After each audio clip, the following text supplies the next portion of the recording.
for nothing. They have no platform after all, and will do anything for power. We've just been through a brutal, grueling fight in our own family about how we use the power we have for the good of the country. And we've come up with some remarkable legislation in Washington. But it's not just Washington, and I tell you this to set the stage for the conversations I'm going to have today. Cook County State's Attorney Kim Foxx and Congressman Mike Quigley will be here. Now, I've in politics supported both of them. I think I need you to know that before we talk to them. Ben Wikler, head of the Wisconsin Dems, is coming. He's been on the show before. I think he's one of the best party chairs in the nation. Each of these individuals, they face enormous challenges as they try to shape our politics and our government towards a more prosperous and just future. But you can't do that with politics alone. You need policy. You need and policy needs to be crafted based on data and facts and analysis that's done carefully. So I'll also be joined today by Carmelo Barbaro. He's the executive director of the University of Chicago's Inclusive Economy Lab. Like I said, for at least for us Democrats, politics is about how we create a stronger, fairer, and more prosperous country. And Carmelo will come on and talk to us about policies, the things that we implement with the power we've won. Things like guaranteed minimum income, which is being rolled out in Chicago next year. But I think people don't really understand it and don't understand the research behind it. So he's going to talk about that. Then the fabulous Jen Sabella, who is the co-founder and director of strategy for Block Club Chicago, will be here to talk about journalism and its role in our communities. And at the end of the show, I'm going to take your calls. I see a lot of polling that asks whether you think the country's moving in the right direction or the wrong direction. I want to hear from you on that. I know that we are in the midst of a rare and very tough fight between the Trumpist forces that have taken over the Republican Party and the rest of us. But that doesn't mean that fight, I think we should have that fight, and I think we're making some progress. But I want to hear from you about the direction you think the country's going. So that's the show we're going to have today. And before Kim Foxx comes on, which should be just in a few minutes, I want to say, like everybody else has said today, just congratulations to Nancy Pelosi, to the members of Congress, to the president, to Vice President Harris for getting it done. I mean, as you know, we have heard about Infrastructure Week for years. Donald Trump and Mitch McConnell couldn't get it done. But here's what the Democrats did instead. Do you remember when Trump sent Pence to a football game? Right? He sent him to a football game just so that he could walk out of the football game and make a stink about it when black players had the audacity to say Black Lives Matter. Somehow that was beyond acceptable for them, and they went to the game just for the purpose of walking out and making a stunt. Instead of stunts that are divisive and miserable like that one, what did Kamala Harris do for the last 6 months? She traveled from state to state answering questions about what's in the bills that Congress has been considering and urging its passage. So instead of endless culture wars, endless lies, all that rage, we get stuff done. And anybody who's driven anywhere in this country is going to be thrilled that we're spending $40 billion on bridges, that we're spending $66 billion to fix our rail system, to move things across the country, not just people, but freight across the country, that we're spending money on airports and ports to to rethink how we do this so that we don't have the kinds of supply chain delays that have plagued us recently and pushed inflation. This will actually help us have a more efficient supply chain, driving down prices. For the first time, we have almost $100 billion in environmental remediation and clean power and energy. fabulous investments, water resilience, things that we need to address climate change. I think it's so important. We have, for the first time, the resources that are going to be necessary to deal with the legacy of lead water pipes. It's a huge problem in Chicago and other cities. Finally going to be addressing it. And this isn't just about those programs, but in order to roll them out, we're going to have to train workers. We're going to have to hire lots of people. These are good union jobs. This is great work. It's a chance for a new multi-ethnic generation of union workers to help build America again with good wages and a path to a good life in this country. Such a huge accomplishment. And as I say, it was hard fought because the Democrats are a big party, a big tent party with lots of different points of view. And coming together to get this done was not going to be easy, and it wasn't easy, and it required superb leadership. Superb. And not just the kind of nonsense political yammering that we get from the other side, which, shockingly, has been in the way the whole time. Now, this is a bipartisan bill, but they've been in the way because they've been in the way of everything else. And I'm amazed and in awe of getting a piece of legislation like this passed. And America got to see the sausage being made. That's never easy. It's ugly. I know this. I've been a legislator. It's hard to get people on the same page to vote for something. And every vote, everybody who's there wants something for their constituents or for the causes that they care about. It's very, very hard to get a big bill passed. And it's eluded generations of legislators and presidents. So I'm thrilled, really thrilled. All right. Well, we have Kim Foxx. Is she with us? She's not yet. We're calling her. Okay. We do not yet have Kim Foxx. So let me just tell you a little bit about her and what we're going to talk about. As you probably know, she's in her second term as Cook County State's Attorney. She's led... I'm sorry. Hold on a second.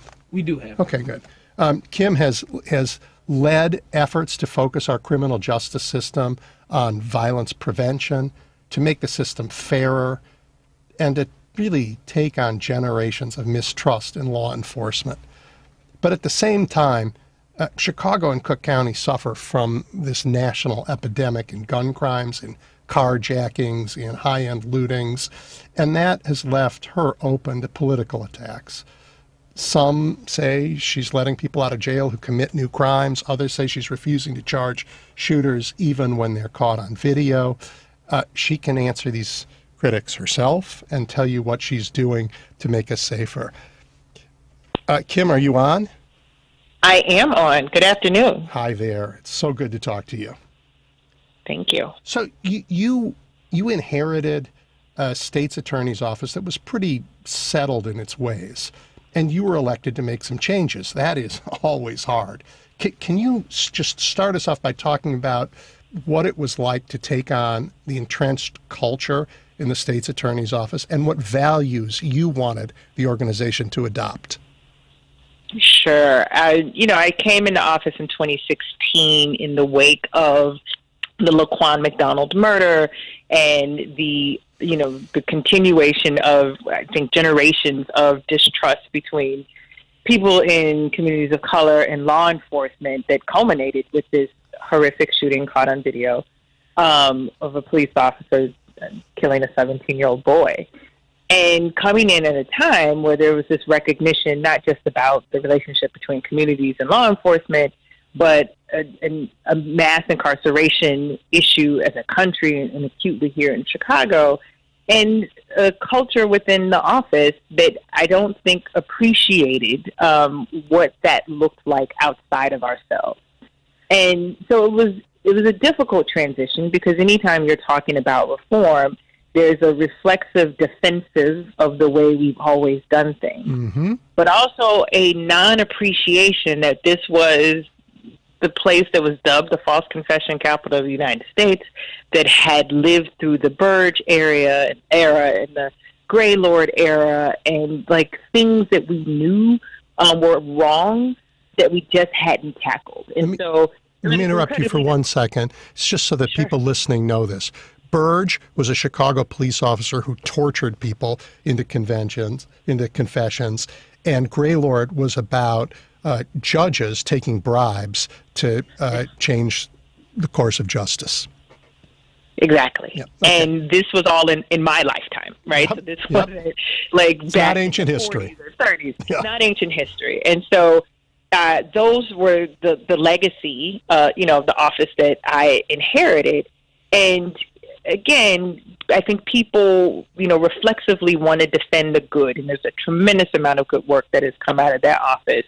But we had lost so much credibility and legitimacy that we needed to have difficult conversations and really change the philosophy of how we saw our work, which was in service to communities and really about focusing on keeping communities safe and not just using the criminal justice system to lock up anybody and everybody in the name of safety. Right. So that is an enormous managerial job, getting that kind of change. And while you're turning the ship, now, of course, you have to deal with our Cook County's share of the national crime increase. And that's something that always brings both fear and anger. So talk a little bit about how you approach that, and then we'll talk about the critics and how you want to answer them. Sure. I mean, I think first and foremost, I came in 2016, which in 2016, it was the most bloody year that we'd seen since 1999.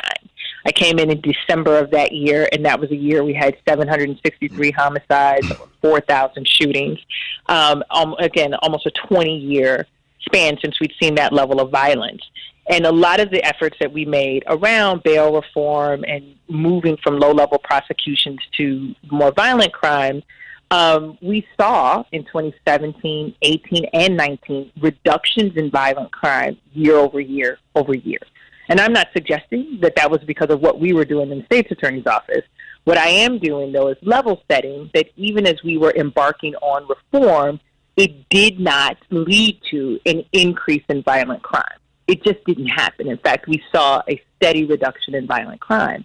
And where we are now is where we are as a country in the middle of a global pandemic, and seeing, as the FBI crime numbers have indicated, a national uptick in violent crime, in Chicago continuing to be an outlier, particularly when it comes to violent crime, and gun crimes, I should say, but part of a national trend. And so I start with that because there is a lot of, this is the result of the policies of the state's attorney's office. I've been in office for 5 years at this point, and the first 3, without the global pandemic, we saw a steady decline in violent crime. Right. And now in the pandemic, we, along with noted liberal places like Tulsa, Oklahoma, right, are seeing a big rise in crime and in violent crime and in gun crime. That's right. And places, again, as you say, the red and blue, big and small, and places like Los Angeles and New York, who had been very adept at reducing gun violence over the last 2 decades, also seeing their numbers rise. But again, the volume in Chicago is high. And it is criminologists, researchers, academics will be studying this for a long time. The role that the pandemic has played on this, the role that the economic downturn played, the anxiety, the mental health, all of these things going into it. But, we mentioned that we are not isolated, not to suggest that what's happening here isn't real and isn't frightening, but also to guard against the reflexive, it must be one simple answer, and then doing something that we will regret later. Okay, so I am told that we need to take a brief commercial break, and I would love when we come back for you to talk about how you've prioritized gun violence and what you deprioritized in order to do that, and then let's answer the critics, okay? Great. All right, we will be back with State's Attorney Kim Foxx in just a moment. This is Gary Menzel from Roofers and Waterproofers Local 11. If you're looking to have a new roof installed this year, let Local 11 Residential Roofers Union send out Filato Construction, serving Plainfield, Joliet, Crest Hill, and the south suburbs. Filato Construction employs skilled and trained OSHA 10-hour certified workers who will work safely while on your roof. Local 11 residential roofers earn a living wage and receive family health care and a retirement pension for their hard work. When you hire Filato Construction, you get competitive pricing, professional union installers, and the peace of mind knowing the job was done right. So if you're a homeowner or a part of a homeowners association and you're tired of a leaky roof or tired of the neighborhood roofer who just can't seem to get it done right, give Filato Construction a call at 815-740-5461. Filato Construction also installs solar roofing with a certified Local 134 electrician. Learn more about residential roofing at rooferslocal11.org. This is a WCPT Veteran Minute. During the Civil War, 11% of the Confederate Army was made up of enslaved men forced to join. One of these men was Robert Smalls. Smalls was a deckhand on the Confederate supply ship known as the Planter. During his time, Smalls learned as much as he could about navigating the ship so he and others could escape, and on May 13th of 1862, while officers were sleeping, Smalls, along with 16 others, took the Planter out of the Charleston harbor, navigating through all 5 checkpoints while heading to open waters looking for the Union blockade. Smalls raised a white flag of surrender, letting Union soldiers board the ship, giving them guns, ammo, and documents about planned Confederate attacks. Being a wealth of information, Smalls was given the role of the Union Navy captain. Stories like Smalls are one of the many factors convincing President Lincoln to allow free African Americans to serve in the Union Army. This has been a WCPT Veteran Minute. Today on Hey Culligan, how smart is your water? Here's Tracy. Hey Culligan, I think my water might be dumb. Good news, Tracy. Your water's not dumb, it's just not talking to you. You can make my water talk. No, but the new Culligan Smart Drinking Water System can talk to your phone to tell you when your water filters need changing and help you meet drinking water goals. Now that's some brilliant H2O. You said it, Tracy, and we're already on the way. Let us help you out with a free in-home water test with the local Culligan water expert at Culligan.com. You're listening to The Big Picture with Edwin Eisendrath on WCPT 820. Okay, we are back with State's Attorney Kim Foxx. And Kim, if you have a choice between prosecuting someone, I mean, you have limited resources, you make choices all the time, and you have to choose between someone who's used a gun in a crime violently or, say, someone who has a few ounces of an illegal drug or a $30 of shoplifting, what choice do you make? Guns all day. All day and every day, right? Talk about day, that every day. And how and how you are improving that, how you're teaching people how you're working with the judiciary and the police in order to make that work better. Yeah, I mean, look, like I said, I came in 2016, a terribly bloody year. And I looked at how we were using our resources to address it. And one of the things that surprised me was that we were spending more of our limited state's attorney prosecutor resources going after low-level shoplifting than we were going after gun crimes. And it absolutely made no sense. And part of it was the way Illinois law is structured, that retail theft is charged as a felony in a significant number of cases because the threshold for a felony is low. In fact, 47 other states have a higher amount of money that you have to steal or items you have to steal to be charged with a felony. Right. 47 other states. And so what we then decided was that we would raise our threshold to be more in line with the other 47 states to $1,000. If you steal $1,000 worth of items, you would be charged with a felony. Anything less than that, you would still be charged and prosecuted as a misdemeanor, which meant that you could serve up to a year in prison. A felony means more than a year. And I should point out that then Governor Bruce Rauner, the Republican governor, had a commission on criminal justice that was recommending that the felony threshold be $2,000. So our policy was half of what even Bruce Rauner wanted. Yep. But as a result of that, what we then saw was those cases being treated as misdemeanors. And then it allowed for us to focus on felonies. And the then number one prosecuted offense in Cook County since 2017 has been gun cases. Year after year after year. We've prosecuted more gun cases since the beginning of 2017 till now than any point in the state's attorney's office history. And we're doing it more successfully because we were able to look at the data and see where we were losing cases. One of the things that shocked me tremendously when I got in is that, yes, we were charging gun cases, but we weren't necessarily winning. And part of that was we were losing on motions to suppress, which means that, someone filed a motion to say the evidence was ill-gotten because Fourth Amendment, the right, to be secure in your home or your property, were being violated. So we did joint trainings with the Chicago Police Department, roll call trainings about how to gather evidence. We created a guidebook for police on how to present evidence to our office, and we saw the conviction rate for gun cases skyrocket. So not only are we prosecuting more gun cases, we're also more successful in the conviction of those cases.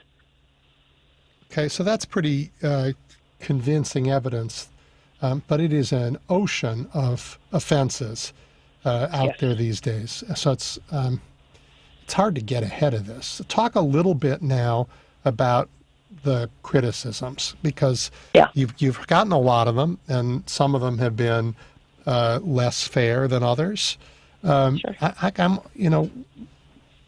They say you're letting people out and they're committing crimes again. I mean, talk about that.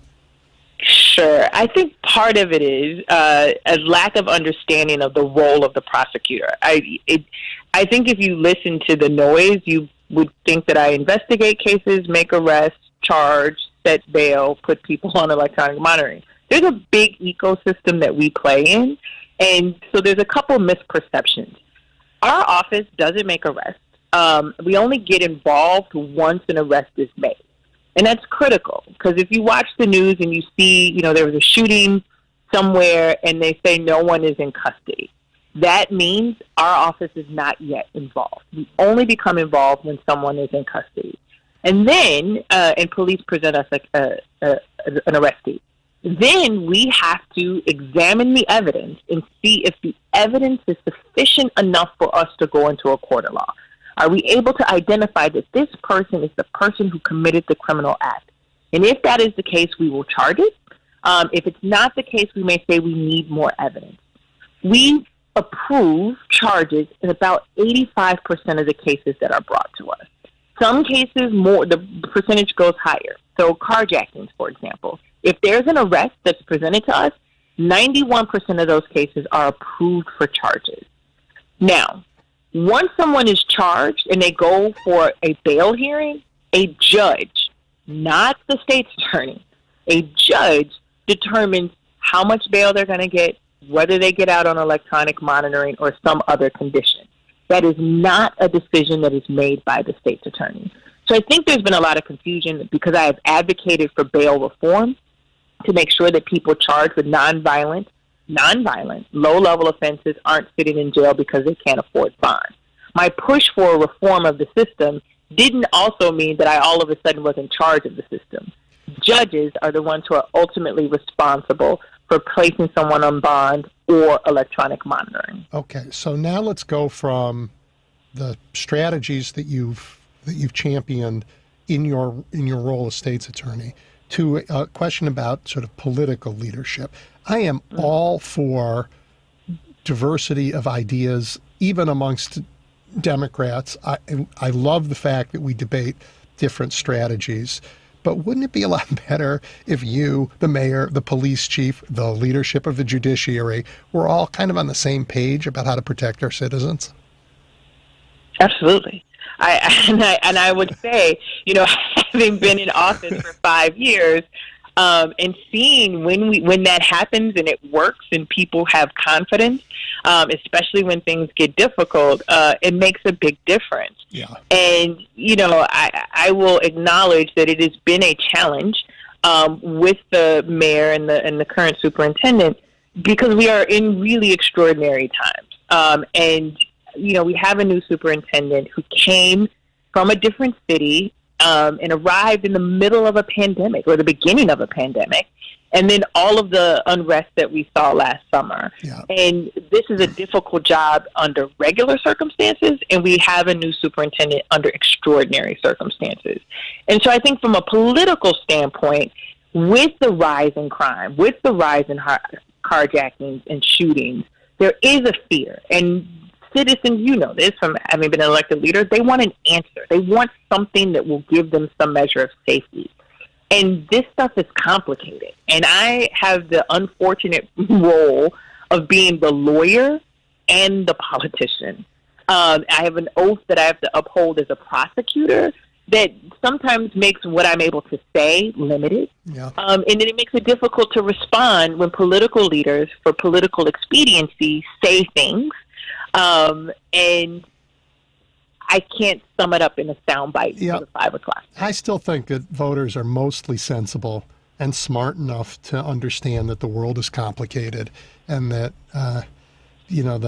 the one sentence nonsense that we get fed is nonsense. People want stuff. They want results more than they want sound bites. But let me just ask you one more thing before I let you go.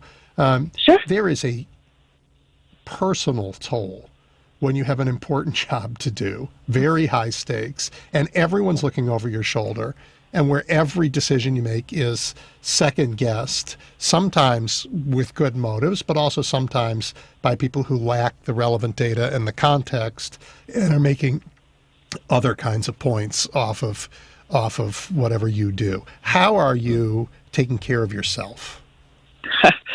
I'm trying. I'm like everybody else. I'm a wife, a mother.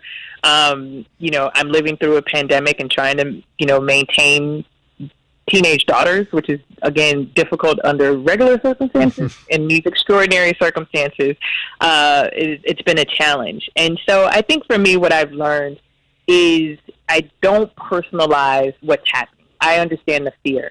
When my daughters go out, I worry about their safety. I personally know people who've been victims of carjacking. And so I understand the real fear and the need for answers.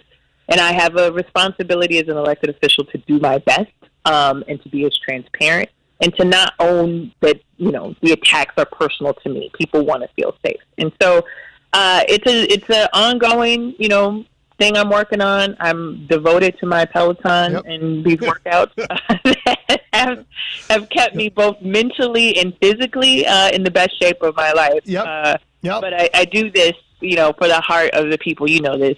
You were once my alderman. I grew up in Cabrini, lived in Lincoln Park. I love this city, and it's an honor to serve, and so I do what I got to do to keep myself in the game. All right, everybody. That is Kim Foxx, the Cook County State's Attorney, with an enormously important and difficult job. And, just a mom and a wife and a citizen of our city who is taking on this extraordinary challenge. Kim, thank you. Thank you, Edwin. Take care. Yep. All right. And I'm now going to turn from Cook County to the state of Wisconsin and Ben Wikler. Ben is the head of the Wisconsin Democrats. He is, as I've said, among the very best party chairs in the nation, creative, tireless, fact-driven, which is rare amongst organizers, and a man with a kind of leadership style that, invites everyone to join in and make a difference. Oh my gosh, and what a difference is being made in Wisconsin, home to Scott Walker and the modern incarnation of the GOP. Ben, welcome back. Thank you so much. It's so nice to be back on your show, Ed. Well, let's sort of talk about the big news, and then we'll focus on Wisconsin. Right? What a week, right? I think Ron Klain tweeted out, the chief of staff, White House chief of staff, he called it Fabulous Friday. And he said Congress passed a bipartisan infrastructure bill, moved the Build Back Better agenda forward. It was the day the stock markets hit record highs, something that strengthens every pension fund in the country. And when the jobs report came out Friday, it showed unemployment falling the fastest since the 1950s. Oh, and P.S., it was the day that kids started to get vaccinated.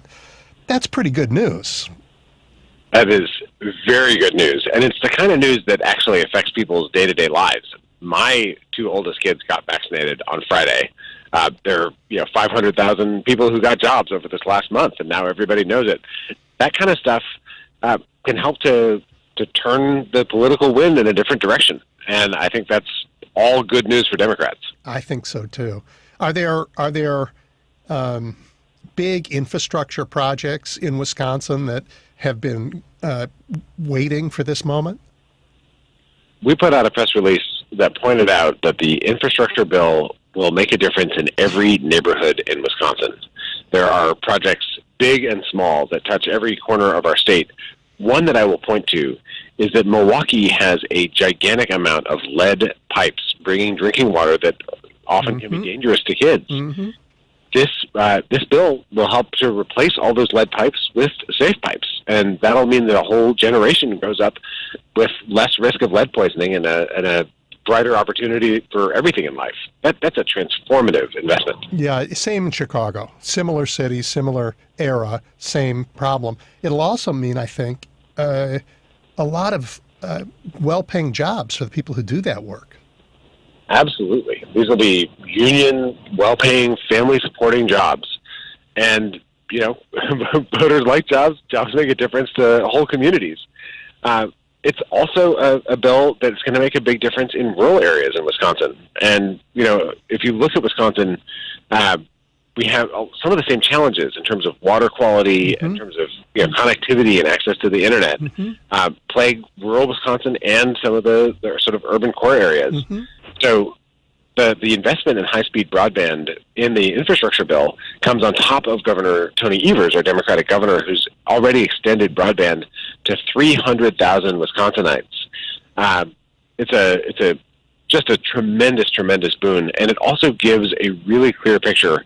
We just went through a Republican presidency where Donald Trump kept saying he was going to do an infrastructure bill and never actually did it. When he had unified control Congress, when there was divided control, obviously Democrats have been ready to do infrastructure this whole time because now that they're in control, they're doing it. And Democrats have actually done it. That says everything about the priorities of the two parties. I think it says a lot. So are we allowed the time to celebrate what happened this last week, or do we just have to put our nose back in the grindstone and focus on what's coming? Or is it helpful to celebrate as part of the work we do? I think celebrating is important. Oops, sorry, that motorcycle going by. I think celebrating is important in life. I think celebrating is important in politics, especially because it's important to point out when we actually do make things better. The biggest problem that anyone faces in politics is people's cynicism, their ingrained belief that it's not possible to make a positive difference. In many elections, it's not the Democrats or the Republicans that get the most votes. It's the did not vote party. And people who don't vote usually are doing it not because they don't care, but just that they're so burned out, they don't think the system can work or deliver for people. So when we get a bill like this through, that's going to help raise wages for folks across the country, that's going to help modernize 2 million homes and buildings across the country and improve the electrical grid and rebuild bridges and highways and ports. When we do something that actually will touch people's lives, it's worth pausing and pointing it out and lifting it up, because that's what nourishes us and gives us the energy to go on in some of these fights that often are tremendously challenging and taxing. One of the reasons I love talking to you is you literally answered. There's a question I was going to ask about how we push back against the cynicism use this, and I didn't even have to ask. You were right there. Hey, I need to take a break, and when we come back, I want to talk about the lessons we can learn from Virginia and some more things about the races going on in Wisconsin. Can we take a brief break? Let's do it. All right.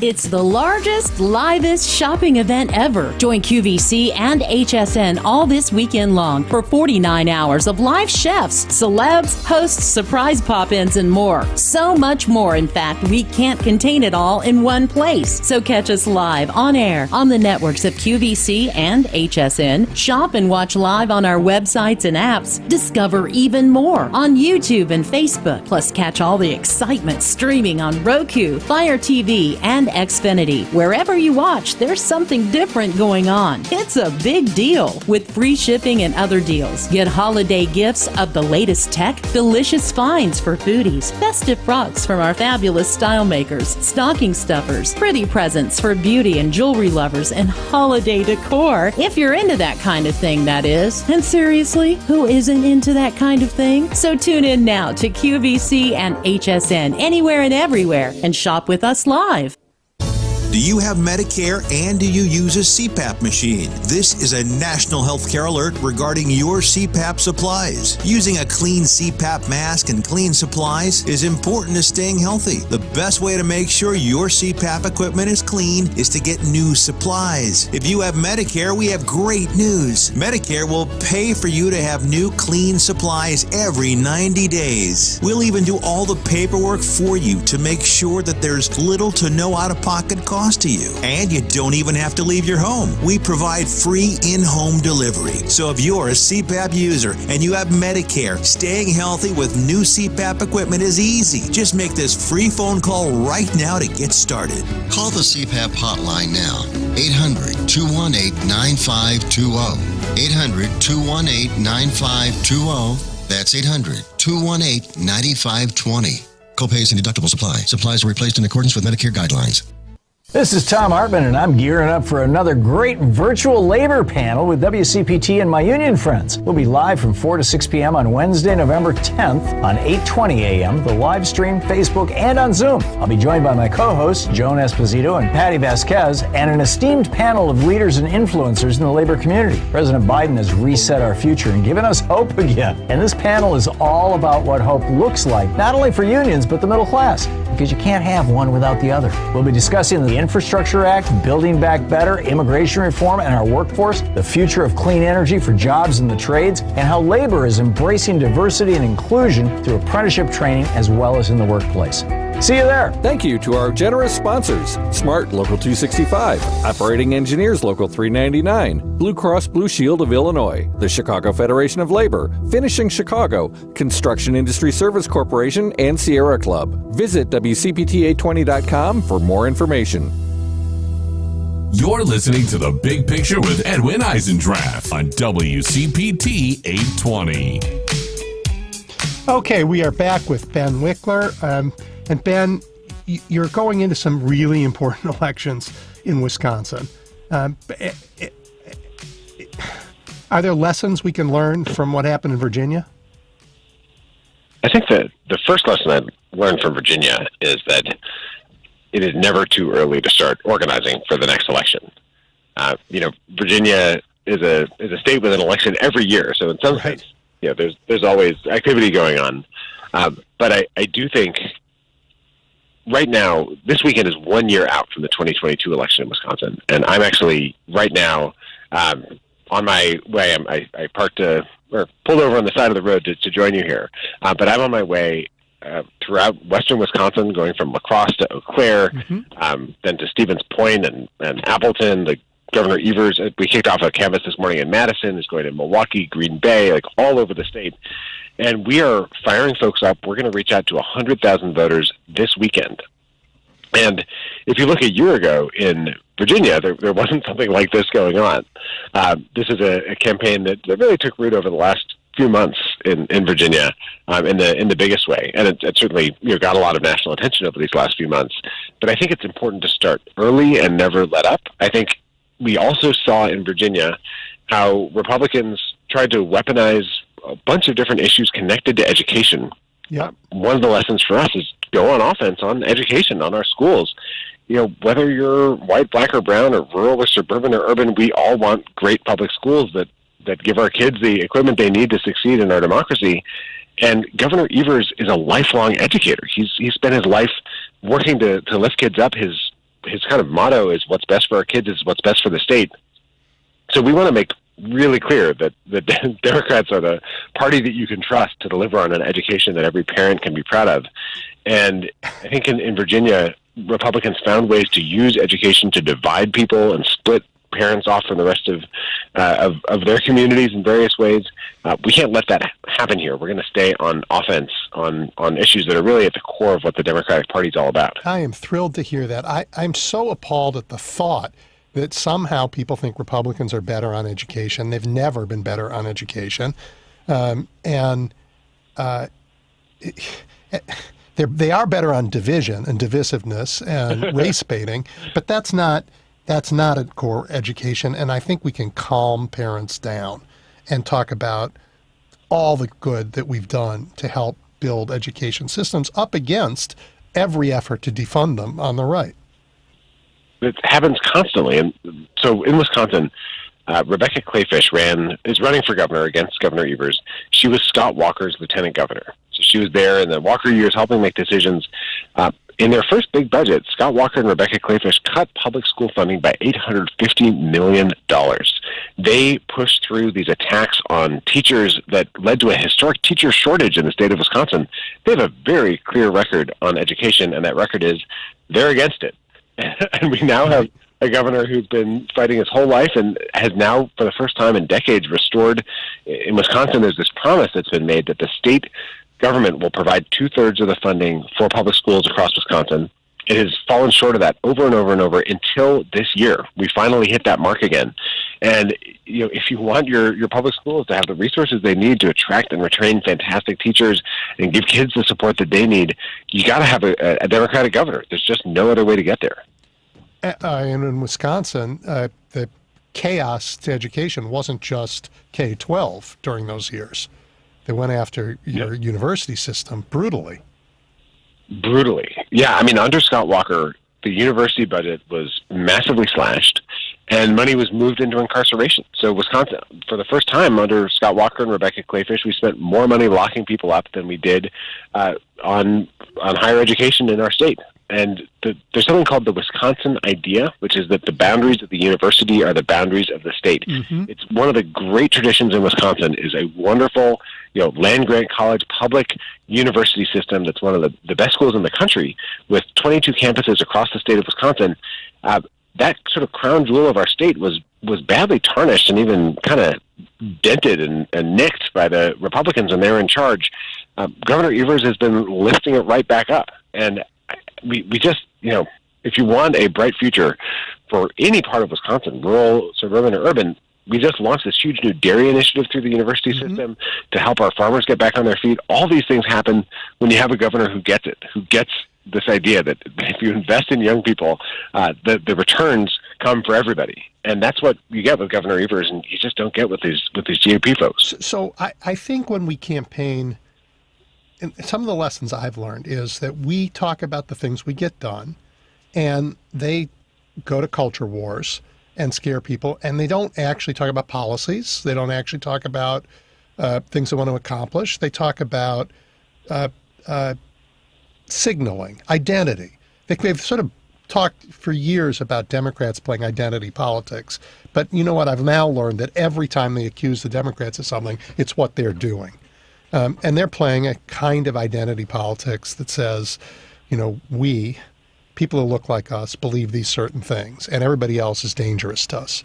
Now, the last 5 minutes, you've been describing the impact that the policies that Democrats have on education, on higher education, on criminal justice in the state. All good things. But how do we get that argument to overtake the identity politics, culture war, fear stuff that is going to be dark money funded throughout the state? I think I have answers at 3 levels. So the first is, it's often said that in politics, it's not what you say about the issues, it's what the issues say about you. So if you're running for office, you want to talk about what your stances are, what you've done, what you'll do, in a way that makes clear whose side you're on. Mm-hmm.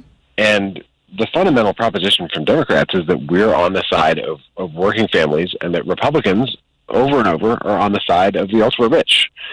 They slash services that everybody relies on in order to hand out money to those at the very top.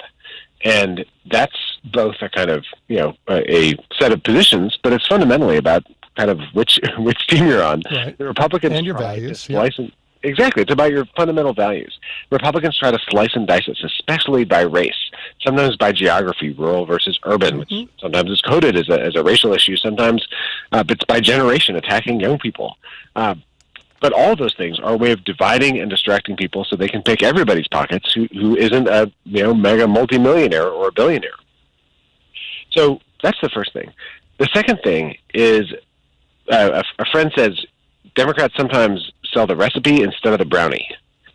I think I like that. Democrats, you got to actually talk about the impact on people's lives. what it's like to not be able to afford an EpiPen that you need to carry around, and you have this fear that if your child gets a bee sting, they might die because you can't afford this generic medicine that should be accessible to everybody. Or talk about the moment when a kid hugs their grandparent for the first time because their grandparent got the vaccine and now kids can get the vaccine. I mean, that's transformative, emotionally powerful stuff. And I think Democrats sometimes do a laundry list and a bunch of facts and figures instead of speaking to the emotional core. But the third thing I'd say is there's a bunch of research that lines up with certainly my experience, which is that you can sap the power of these Republicans' attempts to divide us by naming them, calling them out for what they are. Republicans trying to divide people by race when white and black and brown people all actually kind of want the same thing, which is a society that lifts us all up, that gives people the opportunity to succeed and a backstop when things go wrong. If you narrate, if you explain the Republican strategy, it can make it less effective, and then you appeal to the common good. One mistake Democrats sometimes make is the idea that if you don't actually acknowledge the role that race or racism plays in our elections, it'll go away.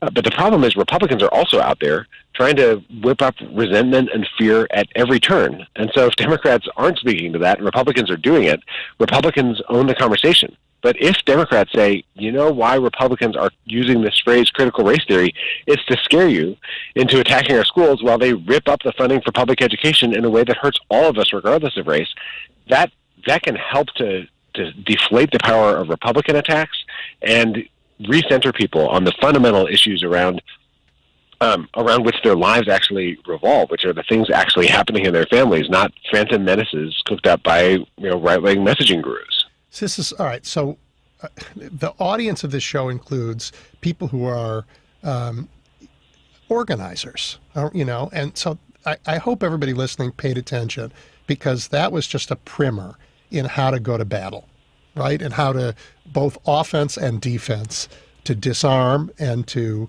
overtake this Republican onslaught. And it was fabulous. Thank Ben. I love that. Absolutely love that. All right. So Governor Evers launched his campaign today, right, for his year-long campaign. What's going on in the race to oust the dumbest box of rocks in that Republican vault of rocks, Ron Johnson? The Senate race is a fascinating thing. And I will say Governor Evers formally announced his campaign at our state party convention last June. I'm sorry. And now he's taking it up a notch with the barnstorming tour this weekend. Yep. In the Senate race, Ron Johnson still hasn't announced whether he's running or not. But here's what he is saying. He's saying, I know I promised not to run for a third term when you elected me last time in 2016. Mm-hmm. That was part of his closing argument. He wasn't a politician. He wasn't going to run again after that. And then he says, when I said that, I had no idea the stakes would be this high. Everyone says I'm the best candidate to hold a seat. Everyone's depending on me. He is throwing the door open to portray himself as Mr. Martyr, savior for the state. And the reality is all he's doing is constantly trying to distract and divide people in order to pull off the exact ripoff I was talking about a minute ago. This is a guy who refused to vote for Donald Trump's tax giveaway until they added another loophole for the richest Americans that personally benefited him, for the kind of corporation that he owns, and handed $500 million in tax handouts to his three biggest personal campaign donors. Yeah, one of them's an Illinois family, the Ulines. That's right. Yeah, absolutely. And you're talking about the carve out for pass-throughs. Exactly. Shocking and outrageous. Yep. It's almost beyond belief, but with this guy, you kind of have to believe it. The Ulines and Diane Hendricks, another billionaire, they put $20 million into his election campaign, and he repaid them with profit, 500%. Yep. Yes. Yep. I mean, it's just theft. It's highway robbery. But that's what he does when people aren't looking, and then he kicks up a whole bunch of dust by having hearings with disinformation specialists talking about claiming that January 6th was a fake Trump supporter kind of masquerade, and how he was never afraid. And then he talks about he has events with conspiracy theorists about COVID treatments. He's refused to get vaccinated himself. He's a menace to public health, and he's very deliberately kind of trying to bait people into attacking him on these culture war issues. But what he's doing behind closed doors is just shoveling money from the working and middle class to the very top. And that really should disqualify him from public life, but it's a giant vulnerability in the next election, which we intend to make the case. We're not going to have a Democratic nominee until August of 2022. There are 12 candidates in the race. Right. But what every Democrat and every independent and every Republican who doesn't want Ron Johnson to be a senator can do is they can join the Democratic Party of Wisconsin's canvases all over the state, knock on doors, talk to voters, ask them what they care about, explain the stakes in this election. That creates the groundwork for victory next year. Well, it's so important. I mean, during the last presidential election, what you guys did to salvage your Supreme Court and stop Wisconsin then from recounting all its votes or doing whatever they would have done may have saved that election. And now, we've just been through this brutal time. I'm so thrilled we passed a bill yesterday, but we're not out of the woods entirely because there's not a single vote to spare. So anything you can do to make it easier to get things passed in the Senate and is good for the whole country, and to get rid of a senator who clearly does not belong there, does not belong there. We don't live in that kind of country. He'd be a great senator in a strongman nation where the ruling elite rip everybody off, but that's not who we are. It's antithetical to really the core fabric of Wisconsin and to the American idea. I 100% agree. Yep. I think we have a real opportunity to expand the Democratic caucus and be able to make more of the reforms that everyone needs if we get engaged now and never let up. So I appreciate the chance to share that with folks. If you go to wisdems.org/1 1 year to win, you can sign up for a volunteer shift, and I hope everyone does. I will also tweet that out to people so they know, again, what to look for. I think everybody needs to be involved. Wisconsin is enormously important to the fate of the nation, and it could not be in better hands than yours to build a party. All right, one more question I'm asking everybody. I see all these polls that talk about, do you think the country's moving in the right direction or the wrong direction? It's a simple and simplistic question, but I'm going to ask it anyway. What do you think? Are we moving in the right direction or the wrong direction? And take, a half a minute to explain. I think we're on a knife's edge. I think we could go in either direction. There's actual progress being made. It happened in Congress last night. Yep. That's going in the right direction. There's an assault on voting rights and democracy happening in state after state after state. That's moving us in the wrong direction. I don't think there's one simple answer, but I think that we're in a place where if all of us throw everything we've got into moving it in the right direction, we can do it. It's on a knife's edge, and we can push it over the edge in the right direction. So that, I think, is the call to arms that all of us need. I'm thrilled with that. Ben, thank you for your time. Good luck out there, and keep the faith. So grateful. Thank you so much. Take care. That was the fabulous Ben Wikler, in charge of the Wisconsin Democratic Party, with an enormous responsibility for the whole country on his hands in that great state. We're going to take a quick break, and I will be back shortly. The history of Air America lives here. This is WCPT 820, Chicago's progressive talk, where facts matter. NBC News Radio, I'm Julie Ryan. 8 people were killed and dozens of others injured at a rap concert in Houston. Rapper Travis Scott was on stage when the crowd suddenly surged forward. More than 300 people were treated at a field hospital emergency responders set up where the festival was being held. Texas Governor Greg Abbott said he directed the Texas Department of Public Safety to make state resources available to support the investigation. A new study suggests the Delta variant significantly diminished the effectiveness of the 3 COVID-19 vaccines.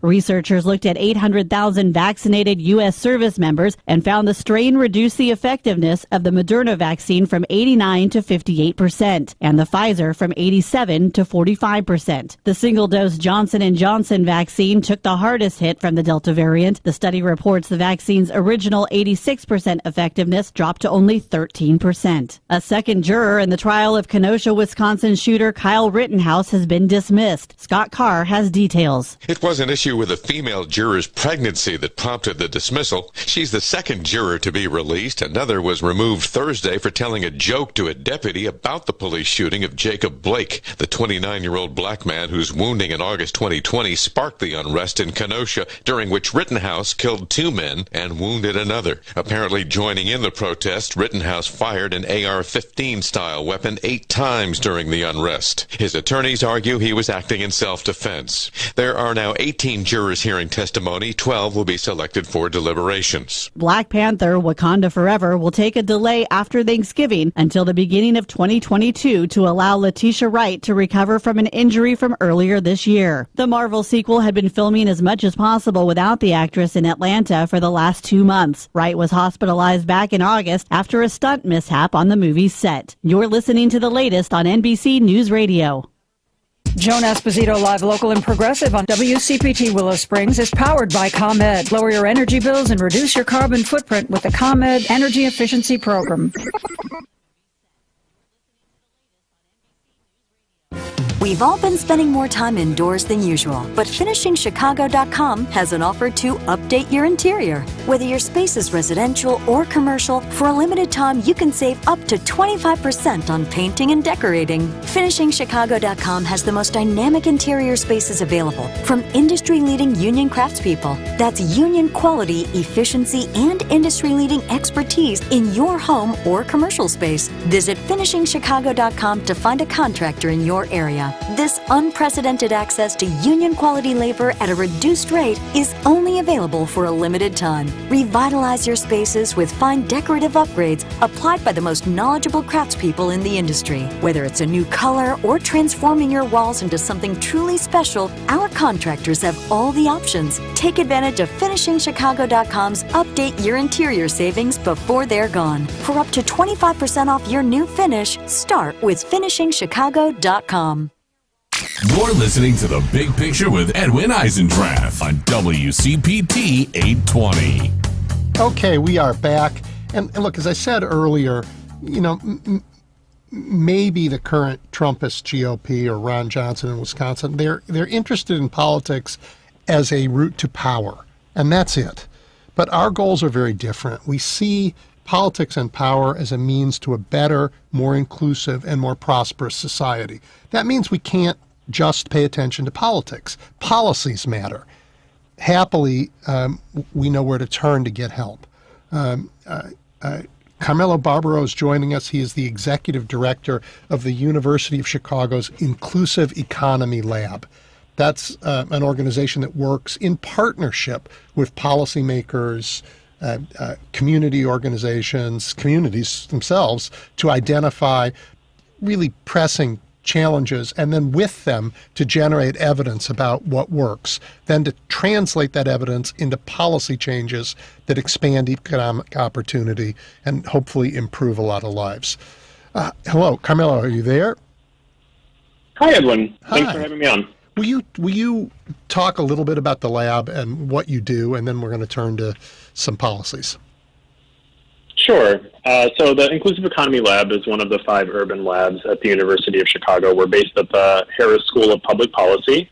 We were founded in 2015 with the goal of doing research that can help to expand economic opportunity for communities harmed by discrimination, disinvestment, and segregation. We work, as you said, really closely with government agencies, nonprofit organizations, private sector employers, all to answer questions that those institutions are facing today that relate to economic opportunity. So the idea is that if we work really closely with those decision makers, understand the choices that they're facing, understand the constraints that they face, and design research studies that take all of that into account and give them the information as soon as it's ready, that we can have a real world impact on some of these long-standing inequities that our society has been grappling with. Yeah, and some people, they think about inequities and they just go right to they're all caused by personal traits. Somebody doesn't work hard enough. Somebody's not focused enough. But in fact, there's enormous evidence I think, indisputable that that's utter nonsense, that the inequities, particularly in a city like Chicago, were designed in generations of redlining, all of the contract buyer stuff that took so much wealth out of the black community, that the inequality was a design feature, not a personal trait. Yeah, I think that the dominant narrative in our society, which, dates back hundreds of years, does tend to locate poverty sort of in the moral failing of the individual. And I think that that dates back to, our Protestant Puritan roots. It certainly is deeply wrapped up with our long history of racism and systemic racism. And, I think there is really clear evidence, as you say, that, a number of policy decisions taken over the course of decades, ranging from where to build highways to how to implement urban renewal programs to whom to give loans and to whom to deny, to whom we denied loans, ultimately had impacts on the abilities of individual households and especially, in the black community here in Chicago, and had impacts on their ability to build wealth. And, particularly in the context of a society where, the safety net never really has been particularly robust. It's not much of a net, and it's not very safe. Exactly, yeah. So we tend to rely a very great deal on, our personal savings, our personal wealth, or the wealth of our families to sort of buffer us through challenging times. And, because of all of these policy choices, not everyone in our society has the same wealth. And so, there's a way in which those policy choices have created an environment in which those inequities are perpetuated over time. You can never get out because you're always sort of one missed bus away from falling back into poverty. Yeah, I mean, a present day example would be college tuition and the debt that's incurred. Families that can afford to help their children pay for college are families where the college graduate enters a workforce unburdened by the kind of debt that other families face. Crushing debt, unprecedented at the start of a career debt, right? That's a kind of example from today where this matters. Yeah, and I think, the very rapid increase in higher education costs and the increasing reliance particularly of, low-income and middle-income students on student loans to fund college means that a lot of the gains associated with a college degree really aren't, they aren't realized by students for decades after they graduate. Moreover, if you don't actually get across the finish line to a college degree, in many cases, you end up with that debt and don't end up necessarily with the payoff in terms of new job opportunities that you were hoping for. So, yeah, I mean, that's a really fantastic example of how access to family wealth, I think, can just dramatically change your long-term outcomes. So I want to ask you about an experiment that Chicago's about to run. In the budget for next year is a pretty good-sized experiment with guaranteed minimum income. And I know you know about this and you've thought about it. Can you take a minute and explain to people what the city is doing and maybe clear up some of the confusion about what it actually is and describe what evidence there is that says this is a good thing that we should try? Sure. So a guaranteed income is one of those ideas that's been called many things and batted around for a really long time. But it's very simple, and it is what it sounds like in some ways. It's the idea that everyone in our society ought to have a minimum level of income that may or may not be enough to sort of fully cover all of your expenses, but at least provide some minimum level of economic security. So I think this is an idea that's been gaining a lot of traction in recent years. There's been a great deal of advocacy around trying this sort of thing nationally because of all of the issues with our safety net, all of the people that it doesn't reach, all of the ways in which it complicates people's lives, all of the administrative burden that it creates. There's been this hope for several years that a simpler program like a guaranteed income could actually do more, do more for people who are trying to escape poverty. So the city of Chicago is planning, and just passed as part of its recent budget, a guaranteed income pilot. So 5,000 Chicagoans would receive $500 a month for a single year. This is being funded, the total cost of the program is about $30 million, and it's being funded out of the $2 billion that Chicago received through the American Rescue Plan Act. And, I think it presents a really incredible opportunity to understand, in reality, what a program like this would do for low-income Americans. There's a lot of assumptions that people bring to programs of this type. There's the assumption that people will stop working. There's the assumption that people will spend this money on sin goods, on alcohol and drugs. And when you actually look at the research, none of that really bears out. So there have not been, rigorous large-scale experiments with a policy of this type. There are some analogs that you can look to, things like the Alaska Permanent Fund as one example. And looking at the existing studies of those analogs, there really isn't any evidence that, people take this money and just stop working. And in smaller scale experiments that have been done with programs of this type, when you take a look at what people spend their money on, they don't spend it on the sorts of things that people worry about.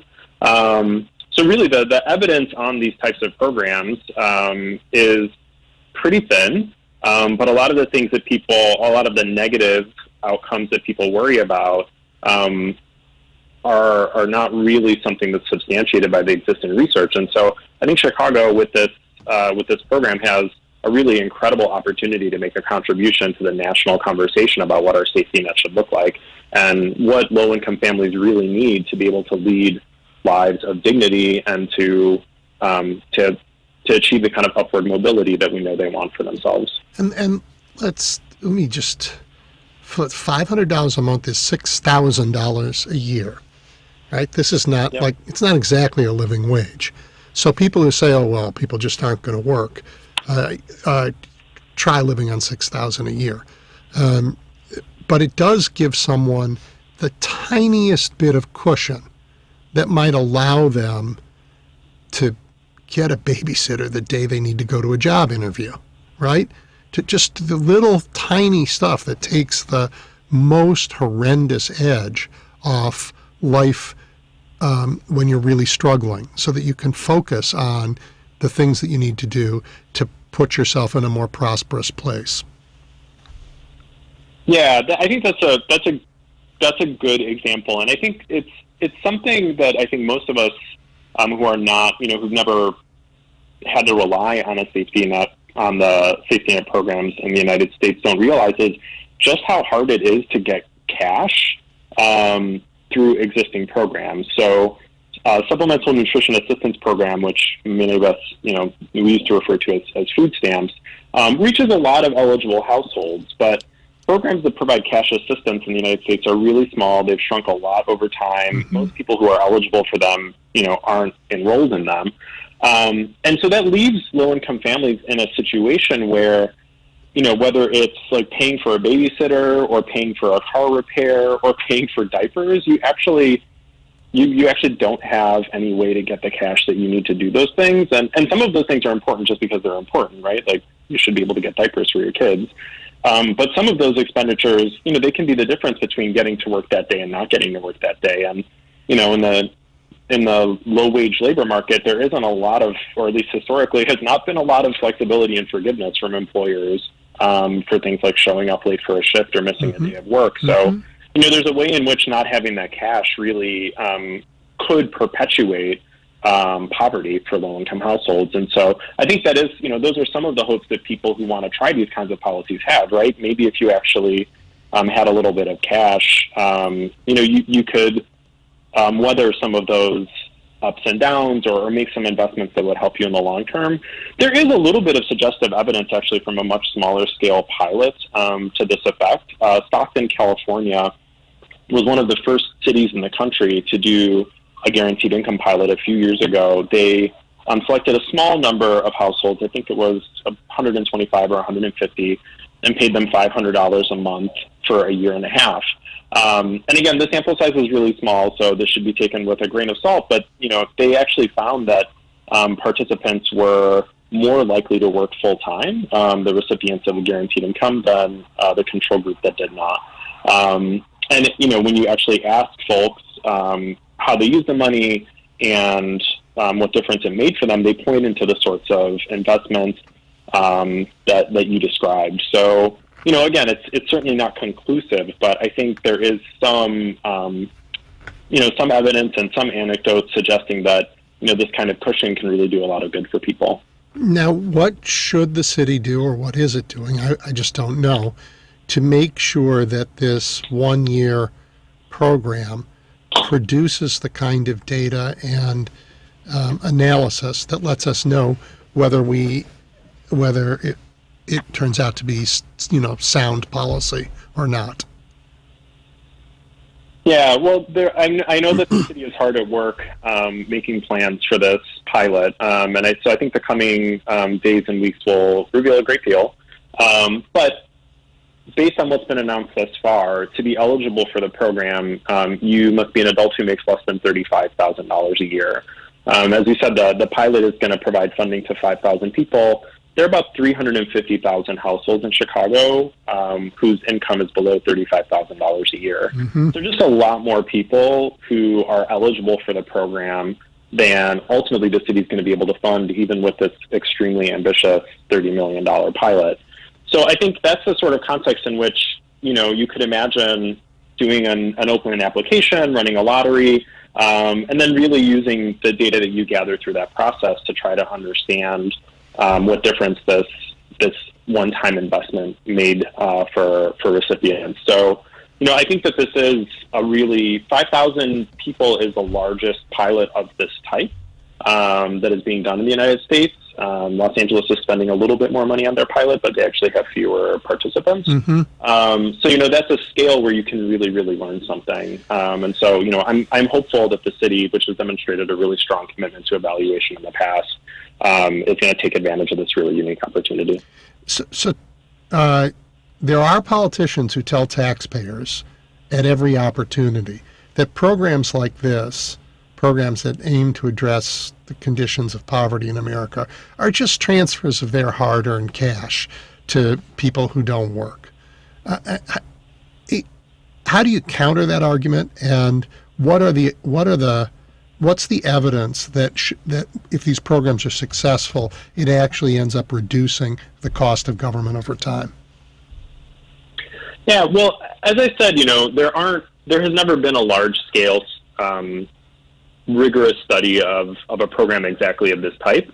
There were some studies of kind of similar programs in the 70s and 80s under the Nixon administration and the Reagan administration that ultimately we weren't able to learn as much from just because of design flaws. But you can look at other things like the Earned Income Tax Credit, which has some similarities. You can look at things like the Alaska Permanent Fund, yep. Which has some similarities, and try to learn from those examples. So, what we see, for example, actually there's a really interesting example from North Carolina where the Eastern Band of Cherokees opened a casino in, I think, 1997 mm-hmm. and began making basically basic income payments to their tribe members. It was about $4,000 to $6,000 annually. And what researchers learned is that really it didn't lead to any reduction in work hours, but it did improve education, particularly for the poorest Cherokee households, that recipients were less likely to be engaged in crime. It improved mental health and decreased addiction. With policies like the Earned Income Tax Credit, we also see improvements to maternal and infant health. And so all of these things, they sort of change. They suggest a possible different framing of these types of policies from just pure redistribution to actually creating the conditions in which low-income families can make smart decisions for themselves and actually have the resources to make the kinds of investments that allow them to be more productive, to earn more money, and perhaps also engage in, perhaps have lower healthcare costs in the long run. But, I think there is also, I think there is a real tension in sort of framing all of these policies in terms of, or at least the discomfort that I will say that I feel in terms of framing all of these policies in terms of, cost savings for government. Like, there are lots of things we do as a society that we do just because we think they're the right thing to do. And we don't ask for, a dollars and cents tabulation. And I think that, I certainly feel, just speaking as an individual here and not as a researcher, quite strongly that, just allowing people to not have to worry about where they're going to be sleeping the next night or where they're going to get the next meal is something that a society like ours has some obligation to do. I actually agree with that entirely. And, but I think when you do that, you also end up changing the spending pattern. I don't mean to say that these investments are a means to lower taxes for everybody, but I think they do end up reducing other kinds of costs. And wouldn't it be grand if we were able to spend, even if the pot doesn't get smaller, even if we spend the same amount, that it shifts from emergency medical care or some of the costs of policing or some of the enormous interventions that have to happen when communities are failing to investments in building the whole country up. It would be a great change. So and I'm an optimist. I actually think if you take care of each other, you get to that place. Anyway, it's great that you're doing this work. It's great that there's this level of thought and research and data sets being produced and analyzed to help policymakers, to help those in politics and in for the private sector make better decisions when they're thinking about the communities they live and work in. It's great undertaking, Carmelo, and I appreciate your time today more than you know. Well, thank you, Edwin. I appreciate the opportunity to share a little bit about this. Just really excited, to see the city innovating in this way, and hopefully, making Chicago a place that the entire rest of the country can learn from. Yep. Okay, everybody. That was Carmelo Barbaro from the University of Chicago's Inclusive Economy Lab, the executive director there. We're going to take a quick break, and I'll take your calls at 773-763-9278 when we come back. I'm David Hochberg. It's Saturday. You either recently filed for or are getting ready to file for a divorce. You have questions about your home or purchasing a new home, which is why you should call Team Hochberg, your trusted local lender. I've been divorced and know how overwhelming divorce can be, but it doesn't have to be that way. Team Hochberg has helped thousands of listeners, but we can't help if you don't call 855-563-2843 or visit 56david.com. Homeside Financial Legal Housing Lender, unless 112-4061. Got issues with youth or high school sports? Positive Coaching Alliance can help. PCA, a national nonprofit, offers more than 1,000 free online resources for youth and high school sports coaches, parents, students, and administrators. Visit PCADevZone.org. This is Joan Esposito, and here at WCPT, we love pets. So much that we're spotlighting an adoptable, adorable dog or cat every month. Our friends from Magnificent Mutts and Meows Rescue will be bringing a furry celebrity into the studio, joined by Love for Dogs Pet Grooming and Mark Drugs, to talk about why rescue is best. It's all on Live, Local, and Progressive with Joan Esposito. Log on to WCPT820.com to learn more. This is WCPT 820, where facts matter.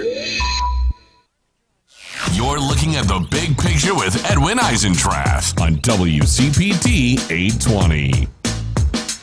Okay, we are back. I'm taking your calls at 773-763-9278. We've had fascinating discussions with Kim Foxx about the challenges of being a state's attorney in Cook County, with Ben Wikler about winning in Wisconsin and what that means, and with Carmelo Barbaro on some sort of fascinating dive into policy work. And now I'm taking your calls at 773-763-9278. And Howard, you are on the air. Howard, can you hear me? Well, I mean, it says Howard's on the air. Howard, can you hear me? Okay, Howard, you have your phone muted, so we're going to move on. As I say, I am at 773-763-9278. And I'm asking people today, like, are we moving in the right direction or the wrong direction? You heard a lot of evidence both ways, and Ben talked about how we are on a knife's edge, and we could go either way. So I'm really interested in your thoughts on that. But let me go back and dive a little bit into that comment of Ben's, because it's so important. Right, what we saw yesterday in Congress, this Build Back Better bill, the infrastructure bill, I think it moves us in the right direction. You know, in Virginia, we lost an election, but it was a free and fair election, and I know Republicans don't believe they can ever lose one of those. We lost one of those, but we had them. And as long as we have them and we can protect them, I think that's a good thing. I think we're moving in the right direction in Washington when it comes to the bills that are being passed. I think the fact that we are not fighting in foreign wars is moving us in the right direction. I think we are living through this terrible pandemic and crime wave, which is enormously disruptive. But if our leaders are able to work together, we can bring down the crime wave. And the pandemic, well, really, that's just in the hands of people who are lying to Americans about the effectiveness of vaccines and the efficacy of wearing masks. But the good news is that 70% of Americans, of adults, are vaccinated. And that is really remarkable in this day and age and up against this incredible disinformation campaign that we face. So I, for one, think we are moving in a positive direction. And that can be stopped, though. It can be stopped in an instant. It can be stopped by the laws that are being passed in state after state after state that undermine democracy, that allow GOP legislators to declare that votes are invalid because they want to declare them invalid.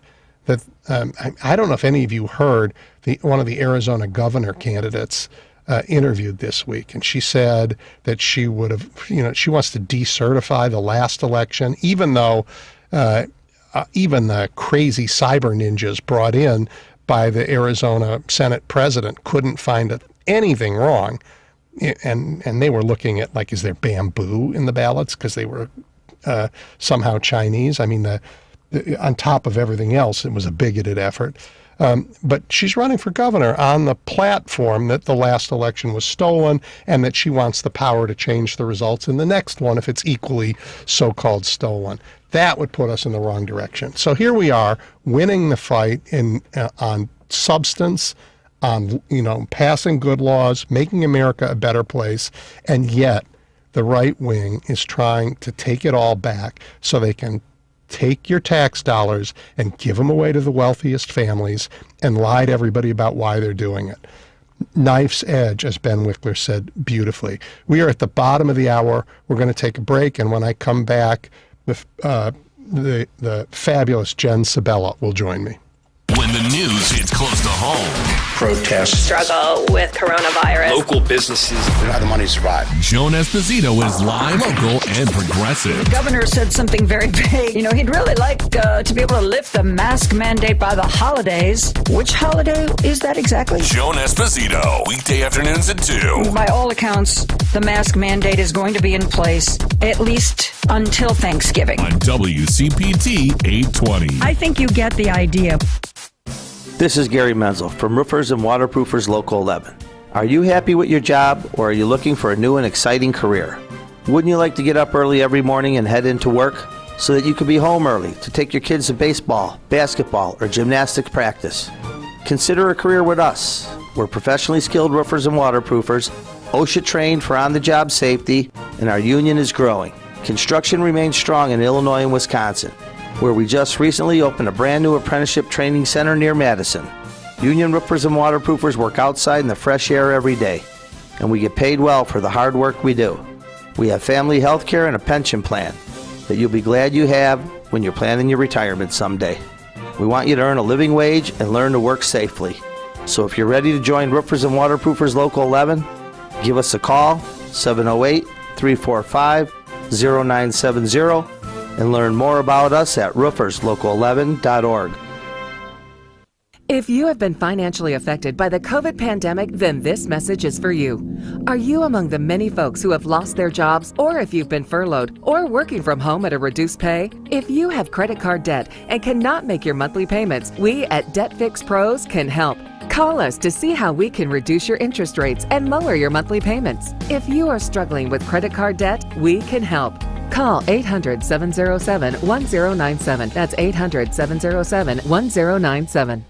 This is Tom Hartman, and I'm gearing up for another great virtual labor panel with WCPT and my union friends. We'll be live from 4 to 6 p.m. on Wednesday, November 10th on 8:20 a.m., the live stream, Facebook, and on Zoom. I'll be joined by my co-hosts, Joan Esposito and Patty Vasquez, and an esteemed panel of leaders and influencers in the labor community. President Biden has reset our future and given us hope again. And this panel is all about what hope looks like, not only for unions, but the middle class, because you can't have one without the other. We'll be discussing the Infrastructure Act, Building Back Better, immigration reform and our workforce, the future of clean energy for jobs in the trades, and how labor is embracing diversity and inclusion through apprenticeship training as well as in the workplace. See you there. Thank you to our generous sponsors: Smart Local 265, Operating Engineers Local 399, Blue Cross Blue Shield of Illinois, the Chicago Federation of Labor, Finishing Chicago, Construction Industry Service Corporation, and Sierra Club. Visit WCPT820.com for more information. This is WCPT 820, where facts matter. You're listening to The Big Picture with Edwin Eisendrath on WCPT 820. So I'm on with Jen Sabella, who is founder and leading editor of Block Club Chicago, and before that, DNA Info. Jen, first, congratulations on surviving. It's a tough atmosphere out there. Yeah. So after 4 years, Block Club has about 17,000 subscribers, and I'm sure many others who read it without subscribing. Plus, I know that your reporting helps set the agenda for news coverage across Chicago, because Block Club is sort of must-read for the rest of the journalism community. And that must feel pretty great. Yeah, when we started this thing, it was because DNA Info was shut down, and we heard overwhelmingly from our readers, hey, we would have paid you guys for this if you just gave us a chance to. So we figured, let's give them a chance to. And people have stepped up to subscribe. 17,000 as of now, and as we grow, this subscriber base has grown. So we're not only surviving, we're fully sustainable, have a surplus, and we're looking to grow further to cover the entire city in the next year and a half or so. But it's all thanks to our subscribers and we do get a lot of philanthropic support as well, but we're about 70% reader funded at this point. That's really great. Really great. But now let's try some zoom out a little. Chicago has, 3 million people. So while you're still growing, it's reaching, a smaller part of the community than you'd like. But is that where journalism is now? Sort of smaller efforts reaching more targeted audience? And if so, is that okay? I mean, when we started this, I thought about what I value in news, and what I know I don't value is 1,000 news outlets doing the exact same story and aggregators spitting out this exact same information. I don't think that's informing anyone. I don't think that's helping anyone. Just here's an example, a tabloid example, but Kristen Stewart got engaged. I saw about like 45 write-ups of that, like shared on various social media platforms, all based off of a quote on Howard Stern. And I was like, is this? Yeah, wait, I'm yawning already. So, yeah, exactly. It's not the future of media. People won't pay for that. And they want original reporting. They want reporting that actually is relevant to their lives. And that's kind of our mantra at Block Club. Like, why should I care about this? Like, we need to be thinking what like a reader thinks, and like, why do I care, and make me care. It's not the reader's job. I think a lot of media outlets try to act like they're smarter than their readers, or high and mighty in some way, and they need to set the agenda for what happens in the news. But we do it the other way around. We let our readers set the agenda. We listen to what people in the neighborhoods are talking about, and we've found success that way. I think that because we focus on stories that aren't covered by 10 other news outlets, we provide something of value. If you look at other news websites that are successful, like The Athletic, which offers really specialized sports coverage that you're not going to find anywhere else, it's fully behind a paywall, and they're making tons of money. They're doing really well for themselves. And it's because they are offering original reporting, in-depth reporting, and stuff you're not finding everywhere else. They're not trying to take the cheap way out. They're hiring reporters, real reporters, to do the news. It's kind of like just going back to the old school way of doing things, like with community newspapers. And that is missing, and it's really, I believe, it's divided people tremendously. And so no matter your let's stay on that political topic. Yeah, I want to stay on that topic with you a minute, because I think local journalism, particularly the way you practice it, has an impact on our city and our society that goes beyond the sort of daily news. What you do is community and reality affirming, because if you write and I see it, that Edwin opened a restaurant on Clark Street today. Everybody can drive by and see with their own eyes that that's happening. It affirms their sense of reality, and it builds community, because you're talking about what goes on in community. So much of journalism has nothing to do with that anymore. Right, and it makes people mistrust the media, and it makes people feel skeptical of everything they're reading. I mean, we see this with the coronavirus stuff now. And throughout the pandemic, we've really tried to focus our coverage on real people in the neighborhoods who either, dealing with long COVID, dealing with job losses, just trying to get as many of those stories of actual people. So somebody can hop online, and it's not just some abstract doctor or the CDC saying this, like telling you what to do. This is your neighbor who's lost their sense of taste for 2 years now because of this virus. I think that stories like that, they just make things more real for people. They help people connect better with the news. So that's always what we're trying to do, especially in some of these communities that haven't been well covered for many years. I mean, on the south and west side, like there's a lot of distrust based on TV news coverage, for example, where they just drop in, cover a shooting, and pop out. And it just looks like a war zone to the rest of the people watching the news. We don't do that. We cover businesses in these neighborhoods. We cover initiatives to bring housing and different community anti-violence initiatives. It's just a more well-rounded picture of a community, and people feel seen. And I don't think that we're going to be able to have that trust in the media back unless people really do feel seen and really feel like the media is acknowledging their existence and not painting them as a caricature. Yeah, right. Genuine news is hard to do. It requires not flybys and drop-ins, but coming to know your community. And you guys hire for that. Right. We all of our reporters are embedded in the neighborhoods they cover. So most of them live in the communities they cover, which I think is so vital. It's one of those things where you're always going to notice, oh, there's a sign on a window. It looks like a new business is coming there. It's so much easier to notice living in that community. And if you know your neighbors and you know what they're talking about, you kind of have a better idea of what the news is, and you're not kind of parachuting in and making assumptions about a community based on what you see on Facebook or what you've seen on the TV news. So that has been really important to us, especially in some of the Southside communities.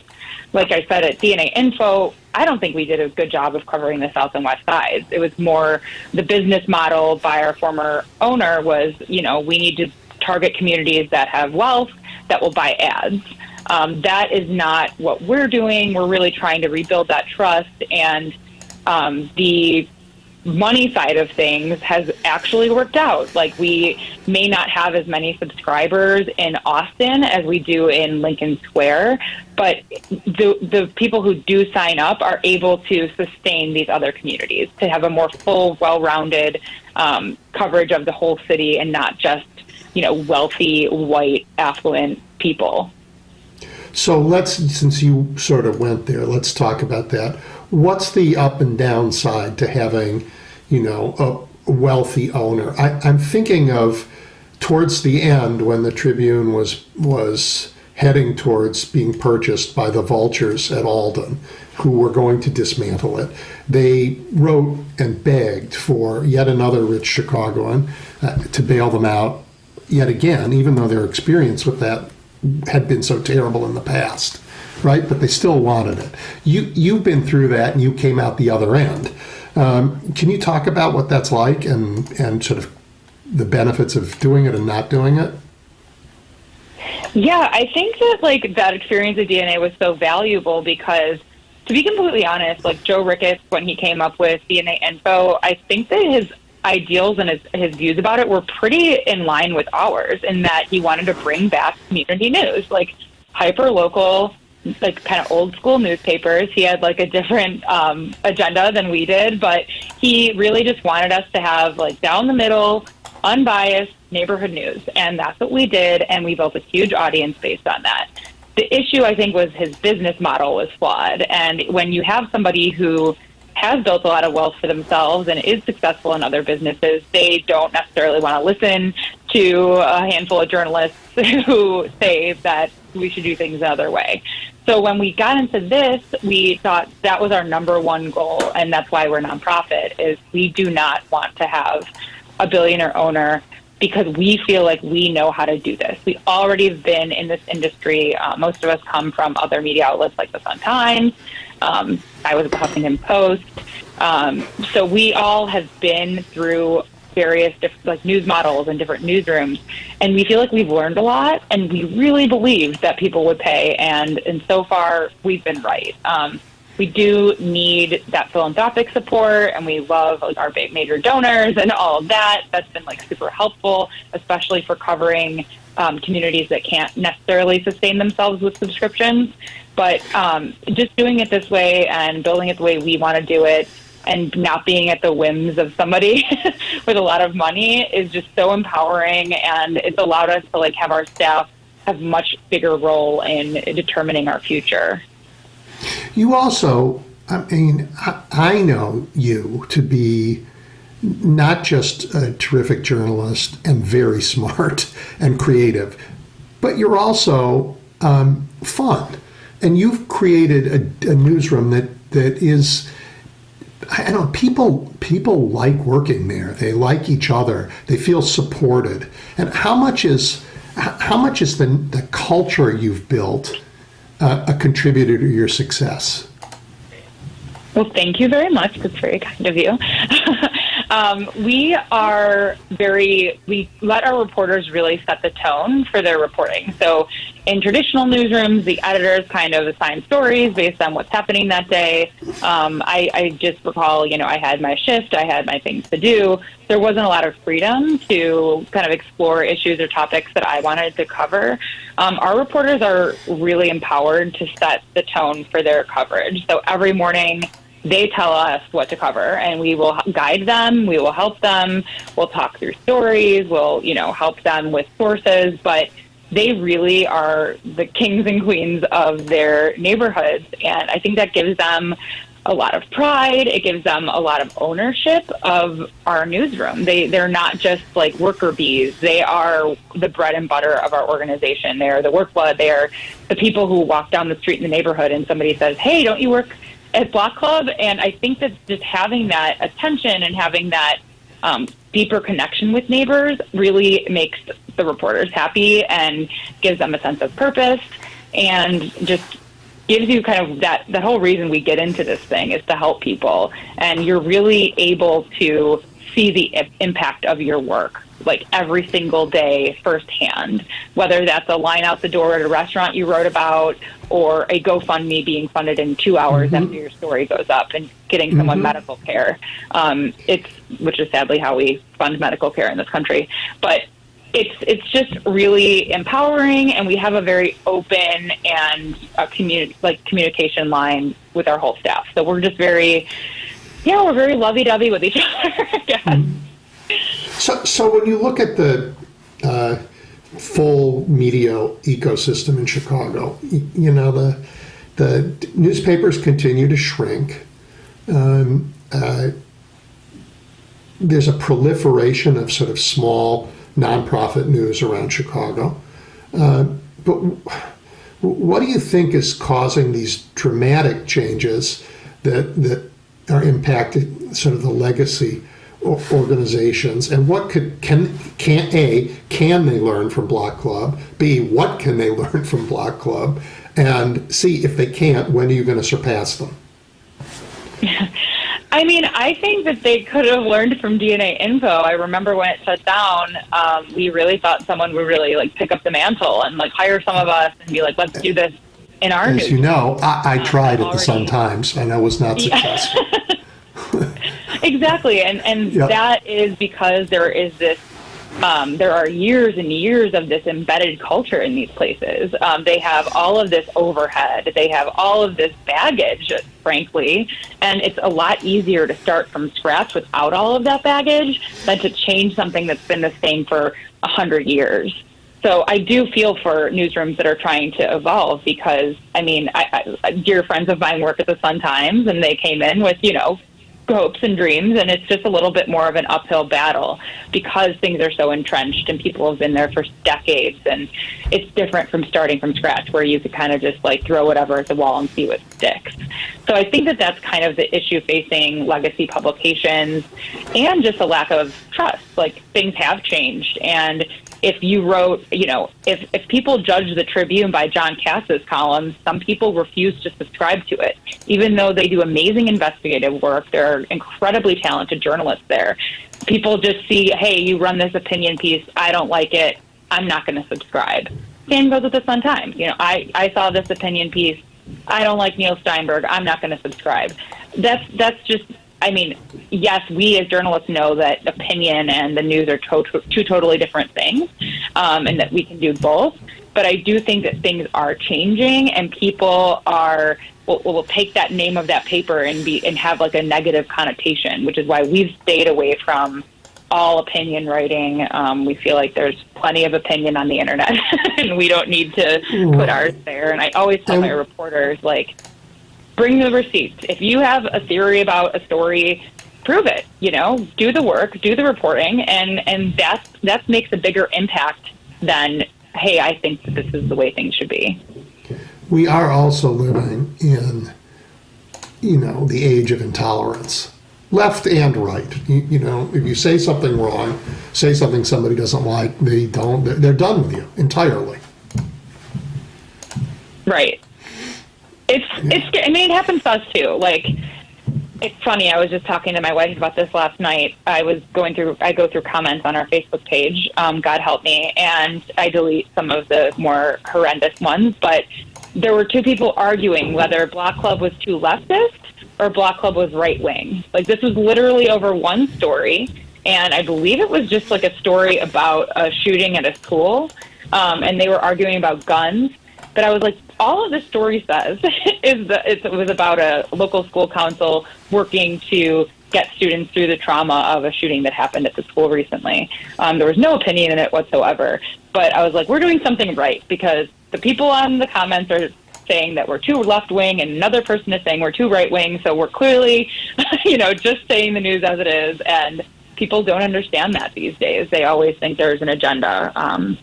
But we're really trying to get everybody informed, and I think that it unites people when you just share the facts and people can make their own decisions about how they feel about it. Yeah, well, that's journalism, right? Right. Yeah. And I think it's TV news and the way things are, and I definitely think like the Trump era, like things are just so toxic, and our goal is to be a little fun sometimes and really unite people. We always write about like classic Chicago things like food or just traditions in the city, and I feel like it really gets everybody, no matter where you stand on politics, no matter you're a North Sider or South Sider, it unites people and gives people a sense of pride in their city, and I think that's really needed right now. People look at what you do and they think that it's all, here's the restaurant that's opening, here's the, what's going on today, and you're across the street. But, I mean, you've done major investigative work really recently that's caused quite a stir in Chicago. Do you want to talk about how you balance that? Yeah, it's difficult, honestly, just because there's so much happening in the neighborhoods day to day. But our breaking news editor, Kelly Bauer, who has spearheaded all of our COVID coverage since the pandemic hit, she really was covering the rollout of the vaccines and got a tip and did a lot of investigating into Loretto Hospital's misuse of vaccine doses early in the vaccination rollout. She was just named Chicago Journalist of the Year for her work on that.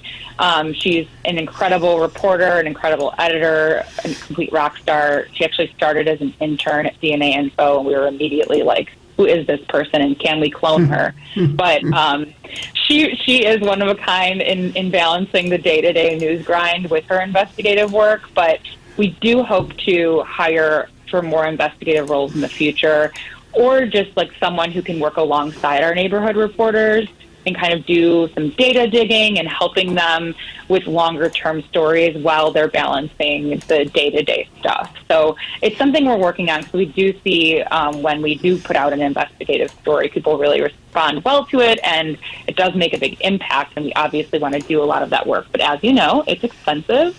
So we're trying to figure out how to make our investigative work bigger and broader and more often than it has been. But yeah, the Loretto Hospital investigation, just this week, Kelly broke that alongside the Better Government, David Jackson at the Better Government Association, that the FBI is investigating the vaccine event that happened at Trump Tower when those vaccine doses were supposed to be going to at-risk West Siders.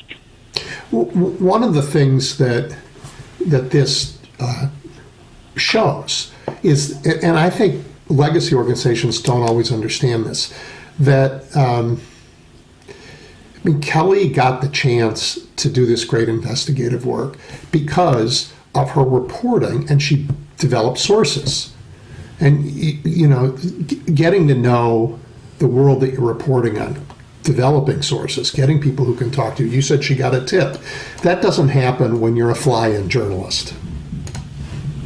Exactly. And that happened after more than a year of her covering the pandemic. And really, we launched a COVID-19 hotline last year as well, allowing people to call in with their questions. And Kelly worked with people one-on-one. I mean, just directly, people will call and be like, hey, where can I get vaccinated? Or am I able to? Am I eligible?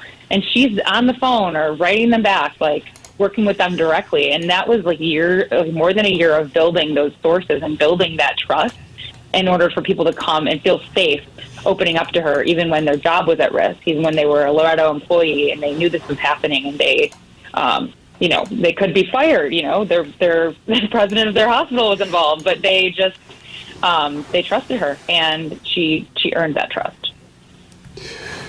Talk a little bit about plans going forward for Block Club. Is it going to be stay very similar to what it is with more expanded communities of coverage, or are you going to make other kinds of changes? We really do want to expand our coverage, at least to cover the whole city, maybe eventually some of the collar suburbs. I do think that there is a big need for our type of coverage in the suburbs. I actually recently moved to the far south side, and some of the communities near me have practically zero news coverage, and it just really surprises me. And I know people want to know what's going on in their areas, and they're depending on Facebook groups, which is not great. But for now, we want to really cover the city of Chicago. We might try to add a few beat reporters just to work alongside of our neighborhood reporters, like I said before, to kind of get into more of that investigative work. But this is our model is neighborhoods. Our model is being there. So we're not changing that anytime soon. That's great. That's great. Well, I'm so happy for this city that I love, that you guys are doing the work you're doing. I think it's fabulous in so many ways, but high on my list of fabulous is what it does for building a sense of community, for telling people they should care about the neighborhoods they live in, and for letting people engage in those neighborhoods in constructive ways. I just think that's good journalism, but it's also great civics.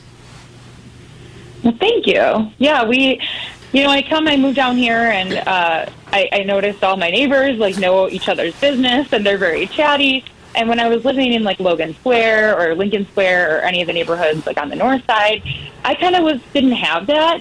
But I think that Block Club has built that up in these areas, just given something for neighbors to talk about at the laundromat or in line at the grocery store. And that makes me super happy. Just something as silly as our Gator Watch coverage of Chance the Snapper in Humboldt Park. It was something that really brought people together. And, that stranger who lives downstairs, you could talk to them about it and build a friendship. And I think that's really important. Really important. Well, Jen, congratulations on this journey and on the continued journey. Yeah, it's been a pleasure to talk. Thanks so much, Edwin. Thanks for having me. You bet. Take care. You too. This is WCPT 820, where facts matter. America's economic and political inequality has led workaday Americans to exclaim, "The system is broken. Let's fix it." But there's another version of this protest that I'm hearing more frequently these days. "The system is fixed. Let's break it." That certainly applies to such rigged systems as money in politics and voter suppression, but it's also relevant to seemingly mundane matters that restrain our personal freedoms. One of the insidious fixes we need to break is the claim by brand-name corporations that we consumers must be banned by law from repairing the products they sell to us. The weak battery in your cell phone, the fuel sensor in a farmer's tractor, some gizmo in the toaster you bought, a fuse in your business's truck. You could fix all of these yourself or, with a little hassle, take the problem to a local repair shop. But no, such manufacturing powerhouses as Apple, John Deere, and Panasonic assert that only their corporate technicians are authorized to open the product, which you own, to make it work again. So you are expected to deliver it to their distant facility, wait however many days or weeks they tell you, and pay an inflated price. They've literally fixed the fix for consumer products. They impose their control by making the products as needlessly complicated as possible, then claiming that the complexity is their patented proprietary product. Thus, they say they don't have to provide repair manuals or sell repair tools to consumers or independent shops. Gotcha. To give their closed profiteering system the force of law, the giants have deployed armies of lobbyists and lawyers to legislatures and courts, arguing that self-repair people really are scoundrels trying to circumvent safety and environmental rules. This is Jim Hightower saying, for action, go to U.S. Public Interest Research Group, uspurg.org. The Hightower Radio Lowdown is brought to you by our new Lowdown Happy Hour, now live streaming on Facebook from the Chat and Chew Cafe. With kick-ass political spark plugs like Beto O'Rourke, musical champions like Marcia Ball, and grassroots change makers like the New Georgia Project and People's Action, the Lowdown Happy Hour is reaching out to you to help put the move in movement. So grab a libation and join the fun. Details at hightowerlowdown.org. I'm David Hochberg. It's Saturday. You're a veteran who served our country and can use a VA loan to either purchase a new home or refinance your existing home, but you don't know who you can trust. Team Hochberg respects your service and has VA loan experts available right now to answer your questions and help you secure a VA loan. Team Hochberg has helped thousands of radio listeners secure VA loans, but we can't help if you don't call 855-563-2843 or visit 56david.com. Homeside Financial Legal Housing Lender, NMLS 1124061. This is WCPT 820, where you can hear the Stephanie Miller Show every weekday, 8 to 11 a.m., because facts matter.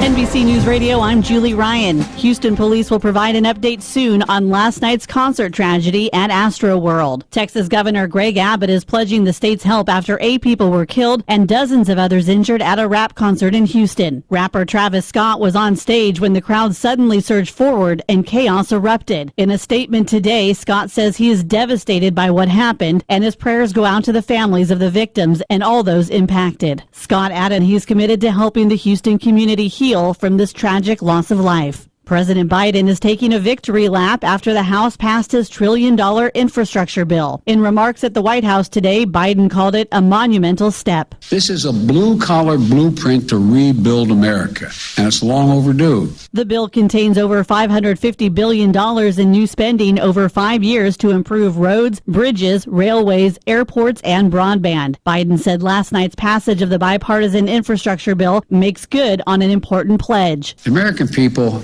have made clear one overwhelming thing, I think, and I really mean it. All the talk about the elections and what do they mean and everything. They want us to deliver. Biden said he will hold a signing ceremony soon, but it wouldn't be this weekend. The Build Back Better Act is advancing in the House. President Biden's $1.7 trillion safety net package cleared a procedural vote in the House early Saturday. An Oscar-winning actress and singer may soon host her own talk show. Variety reports Jennifer Hudson is pitching a new daytime series. It's not known yet if the proposed series would feature a DJ or a live band. The show is being developed as a first-run syndicated broadcast program. The Chicago native first came to prominence in 2004 as an American Idol finalist. Hudson would soon go on to win a Best Supporting Actress Oscar for her performance in the film adaptation of Dreamgirls. You're listening to the latest on NBC News Radio. Joan Esposito, live, local, and progressive on WCPT Willow Springs is powered by ComEd. Lower your energy bills and reduce your carbon footprint with the ComEd Energy Efficiency Program. You're listening to The Big Picture with Edwin Eisendrath on WCPT 820. All right, we are back at 773-763-9278. I'm going to take about a half hour with the fabulous Mike Quigley, and then heads up, I'm going to be taking your calls.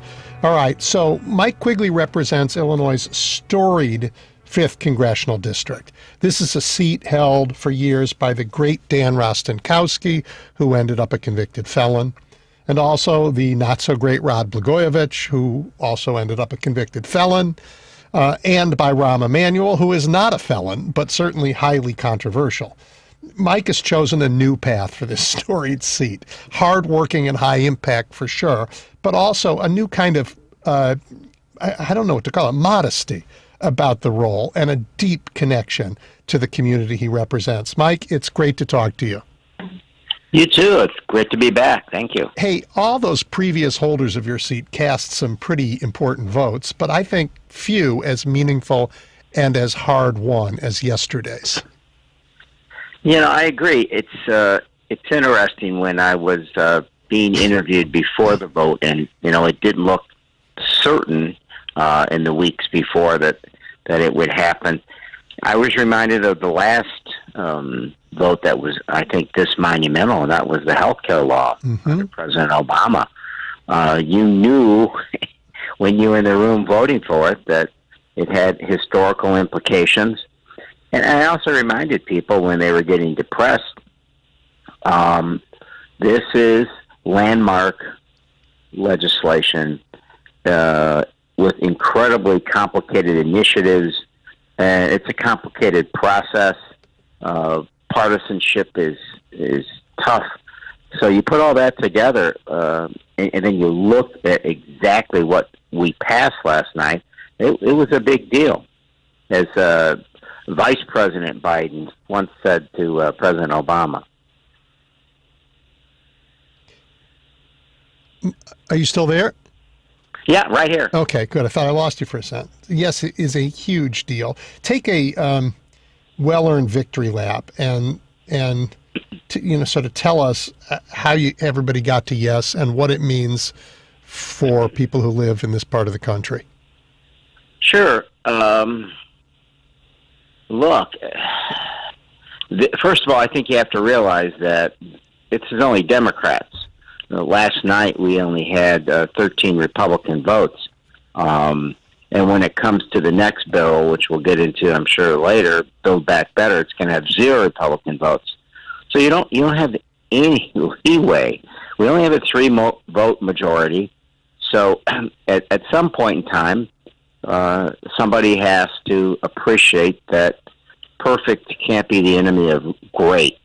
I think through painstaking efforts by leadership, especially Nancy Pelosi as Speaker, for the last couple days, they reached an understanding that we can pass this bill, will become law, it can be a big victory for the country, the Biden agenda, and we can move forward on a critical procedural vote, the rule vote on Build Back Better.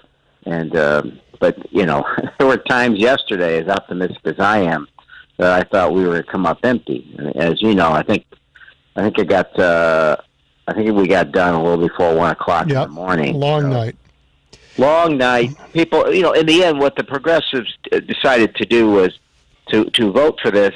If the moderates, people to the center right, more accurately, signed on to a letter that when the CBO score, the cost estimate score came through, that they would vote for it.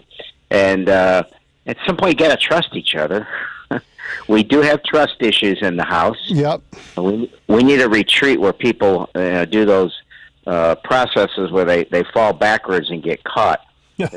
Right now, I think that they think that they would let them drop. So it's a painstaking way to say it. It got done. But Mike, you pointed out Democrats have no votes to lose, and the Republican Party isn't governing. So the entire burden of governing falls on Democrats, and the party is big and diverse. In effect, it's standing in for America's government with all of America's diversity, right? So getting something done should be hard because it's got to represent not what the most passionate people on one side or the other think, but the combined wisdom of the whole nation. And that's how we get things done.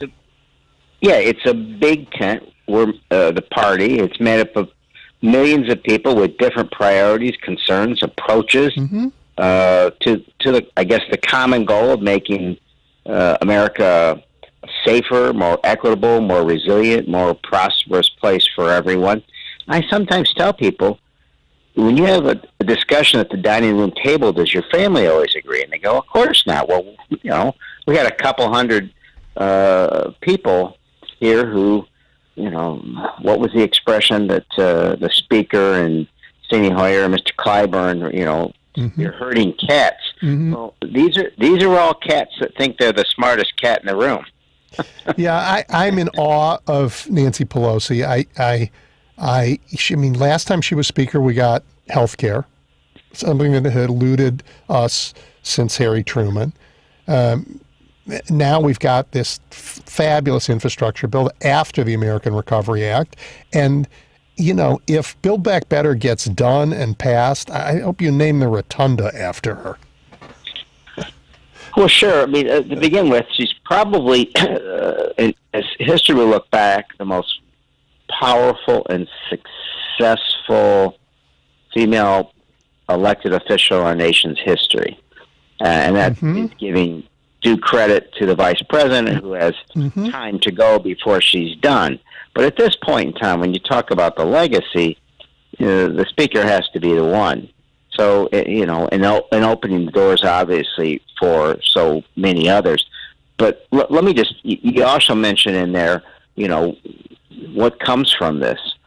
I've heard people say that the infrastructure bill, the Republicans say, well, this isn't it's not our father's infrastructure bill. Two things. First, it is $110 billion for roads, bridges, $25 billion for airports, $55 billion for the water systems. And for us in Chicago, if we're here in Chicago, that means lead pipes, wastewater, water main rebuilding, which is long overdue. And I guess stuff that is second, stuff that wasn't in typical infrastructure bills. And a lot of that is the resilience built into all these systems for climate change. Right. Which is and cybersecurity. Sure. Yeah. And 6.65 billion for broadband infrastructure to address the digital divide. And I think of that this way. FDR didn't rebuild the existing infrastructure. He electrified rural America, right? Right. Pretty dramatic. And, if you put all these bills together, it's like $500 billion dealing with climate change. But a lot of money in these bills are things that Chicagoans are going to see almost right away. Metra, CTA, PACE. And given the financial pressure that our local governments are on, this is absolutely critical at a time when our infrastructure is getting failing grades, which we understand all too well. Yep. And our economic competitors, Europe, India, China, are spending 4 times what we are, 6 times what we are on infrastructure.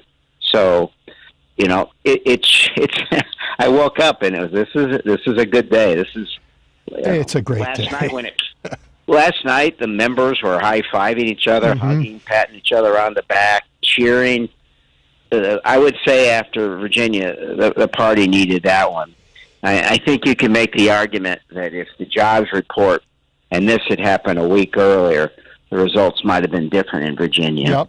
Because the polling on the things that are in these 2 bills, it's just off the charts. It's what America wants. I think what they want us is for us to act, to get things done. I think Richard J. Daley used to say good government is good politics.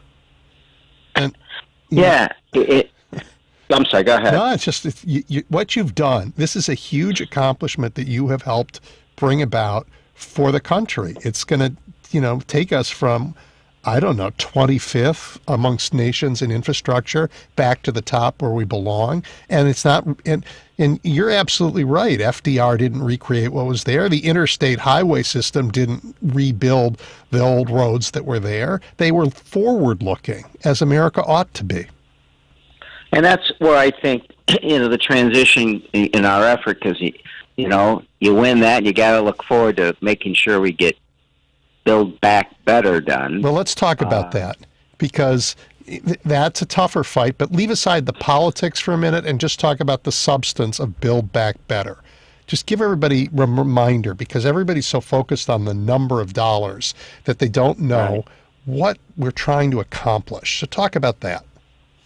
Yeah, and when I was referencing that we can't let perfect be the enemy of really good, I think in this case it's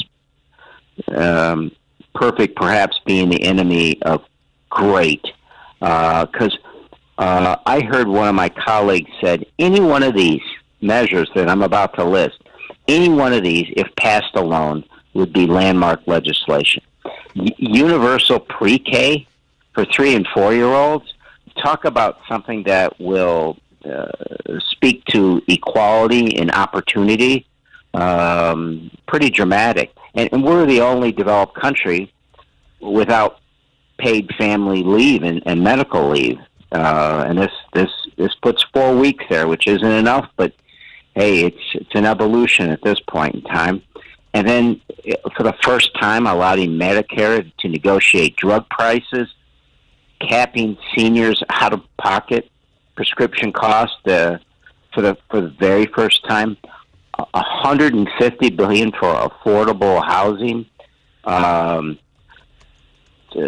billion for workforce development and training, increasing Pell Grants by 550, child tax credits, which currently is pulling half the kids out of poverty that are in poverty, and we're extending that for now on.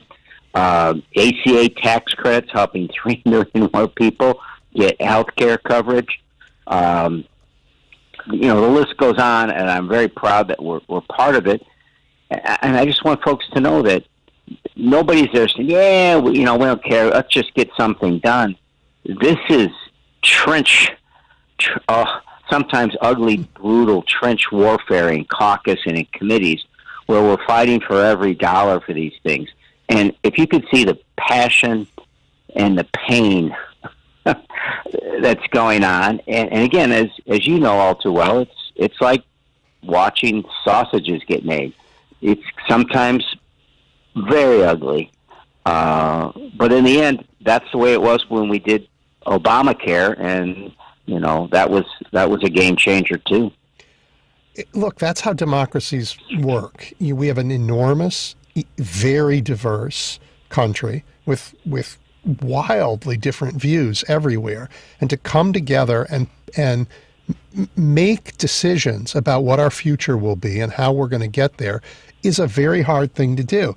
If you're in China, a few people get in a room and they come out and they announce it's done.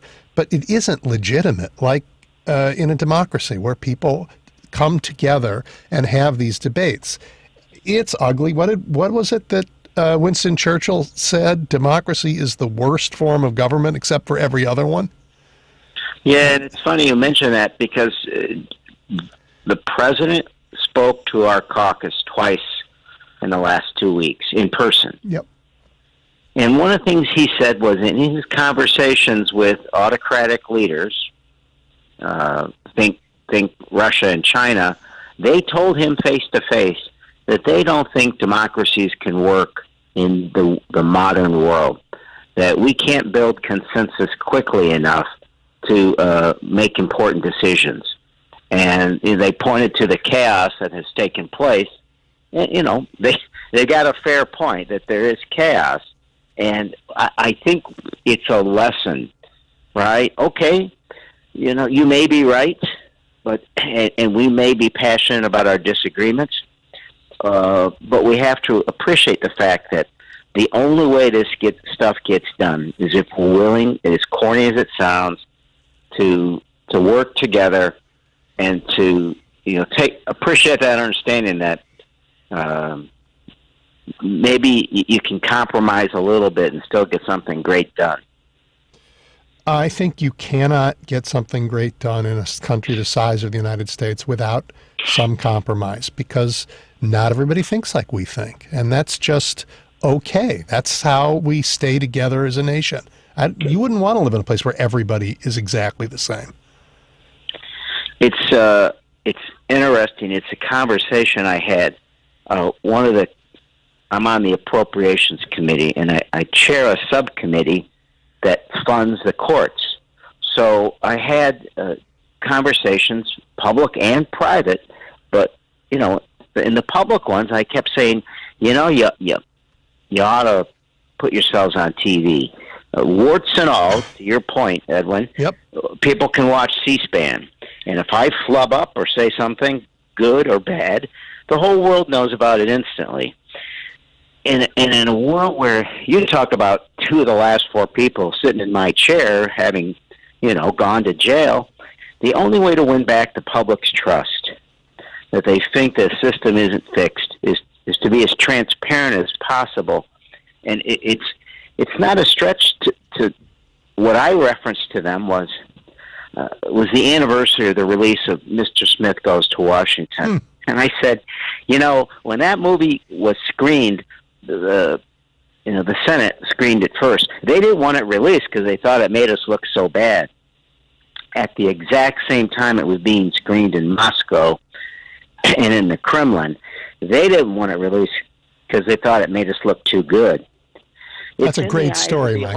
That's a great story.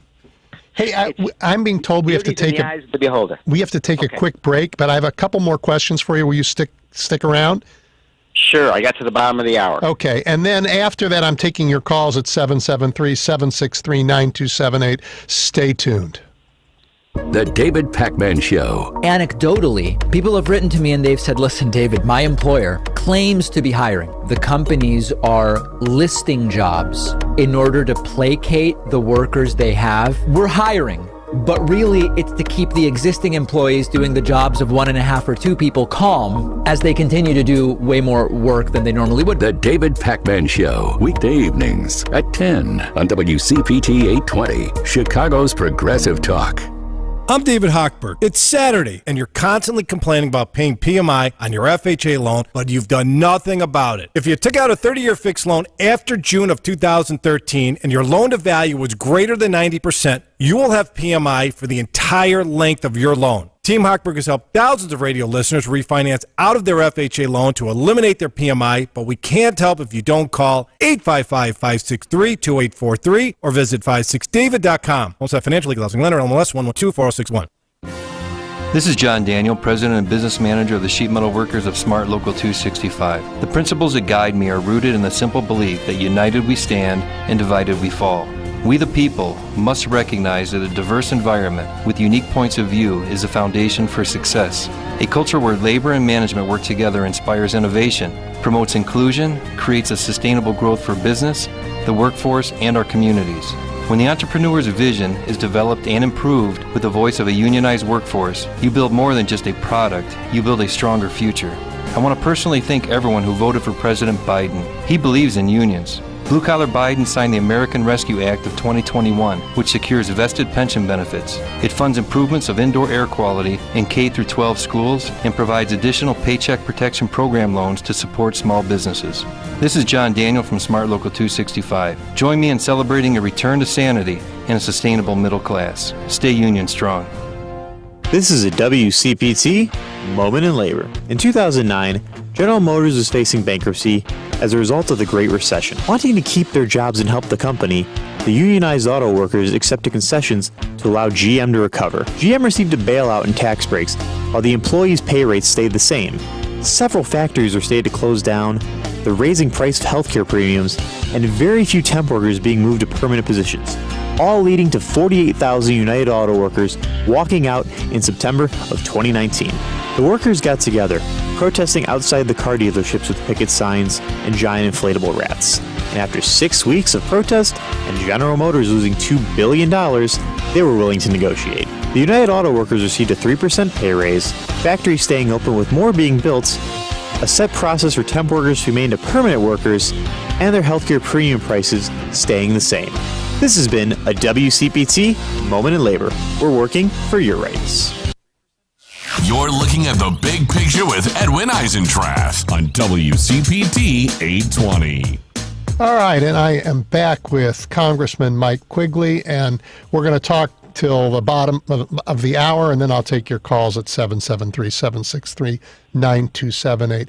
Mike, you described, I was thinking about it during the commercial break, how people who are passionate about different parts of a big bill, and in an atmosphere where there is some distrust and a whole lot of different constituent needs, came together. And what draws people together at the end of the line to get the job done? Is it that people love the country more than they value their own role? I mean, what brought everybody together at the end to get it done? I think it was that soul searching. It was getting people in the room and just talking it out.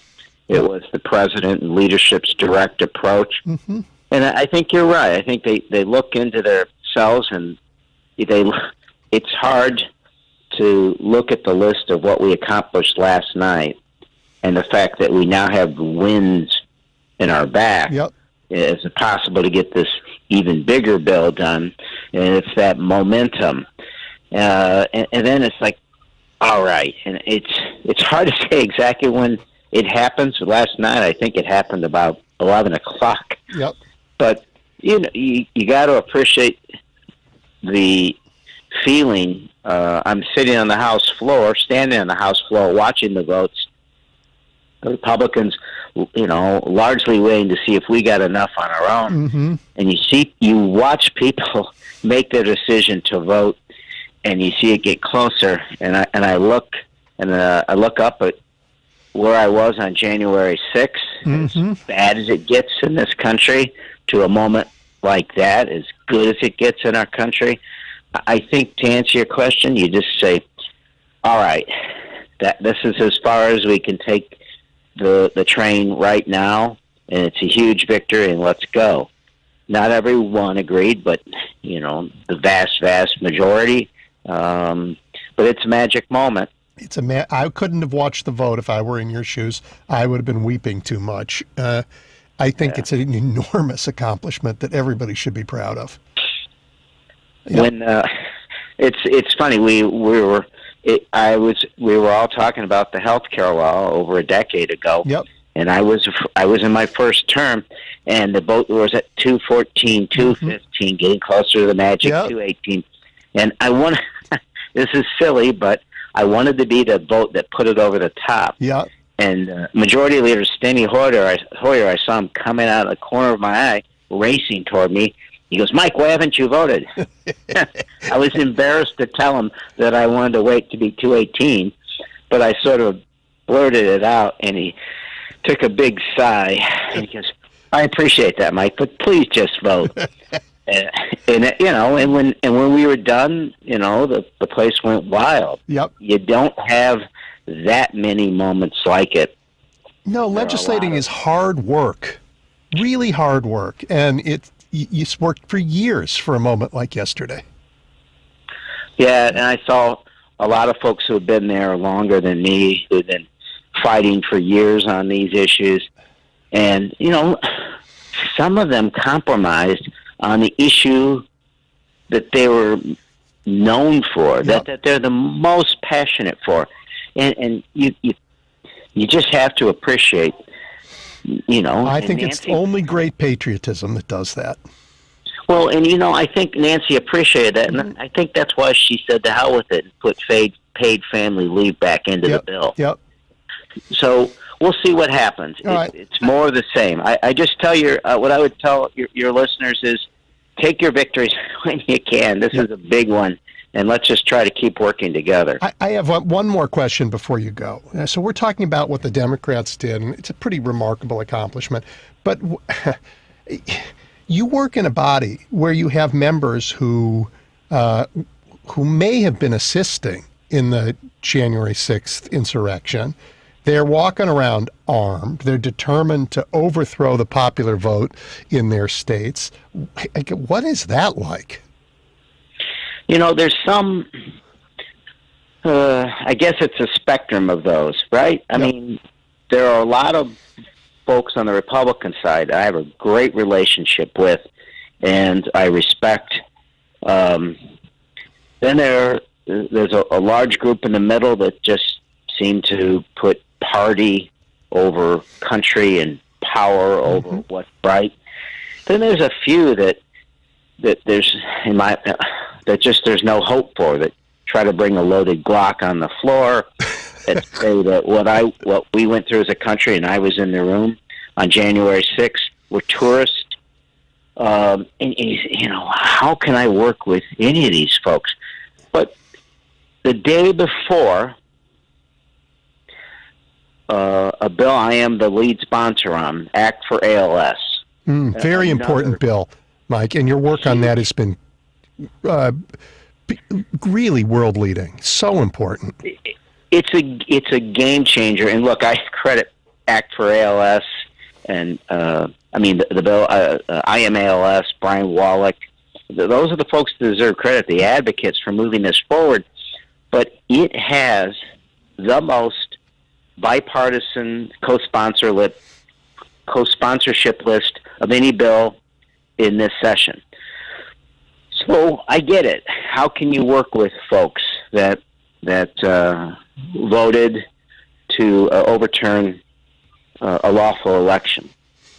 My answer is you don't necessarily trust everybody who does this, but there's some great good that comes from trying. Yeah. Well, I'm thrilled that you're there and that you're staying there and you've been there and you've worked your way into positions of leadership in that body. You sit in a storied seat, that's for sure, and one that's had an impact on the country for years, and you are continuing to have that impact without some of the crazy bravado and felonious behavior. But you're really making it a seat that we can all be proud of. Your work is impactful and important, and you're the right guy for this time. Well, the last humorous, at least think so, story on that, again, my predecessors, I got sworn in almost, 12 and a half years ago. And the first show I go on is Colbert. And it was a segment known as Better Know a District, right? Yep. So, you got to understand satire and, the tone and tenor of his show. So the first question was, so Quigley, 5th District Congress, Blagojevich, Rostenkowski, have you picked out your prison yet? Yeah. Not yet. I'm waiting on that one. Yeah. But it's a pleasure to be back and chat with you, and the best to everybody listening, and give us another week before Thanksgiving. We'll hopefully have a lot more to be grateful for. Well, I can't wait for that, and I hope you'll come back and take a victory lap if that happens, when that happens. Love to. All right, Mike. You take care. That was 5th District Congressman Mike Quigley, a terrific guy. All right, we are at 773-763-9278, and I promised I would take your calls. We have a lot to talk about. Max, you are on the air. Oh, hi. Hey, Max. Yeah, so, I like that they're passing the bill, but, I remember when they passed the American Recovery Act, okay, and then they passed the Medicare, and I was in Washington. I was over there supporting them. I had my signs and stuff like that. I supported Obama on what they were doing. I thought they were doing a really good deal. But the fact is that Obamacare enriched Wall Street more than helped the people.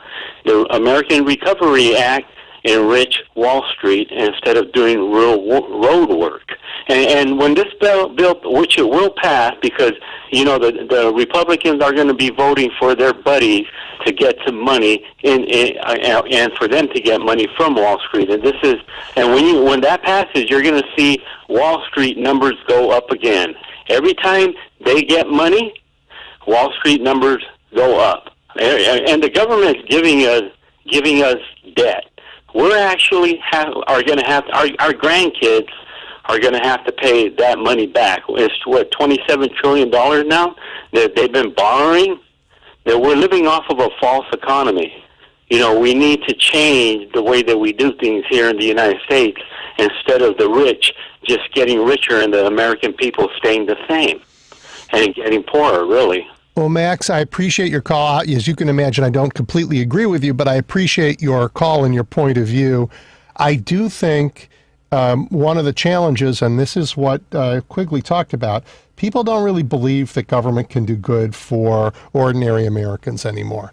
And but where are you calling from, Max? Not Chicago. Where are you calling from?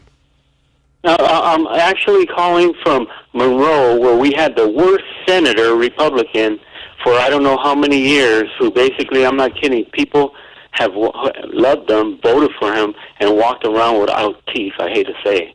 And that was Jesse Helms. Oh, Jesse Helms. So you're in North Carolina.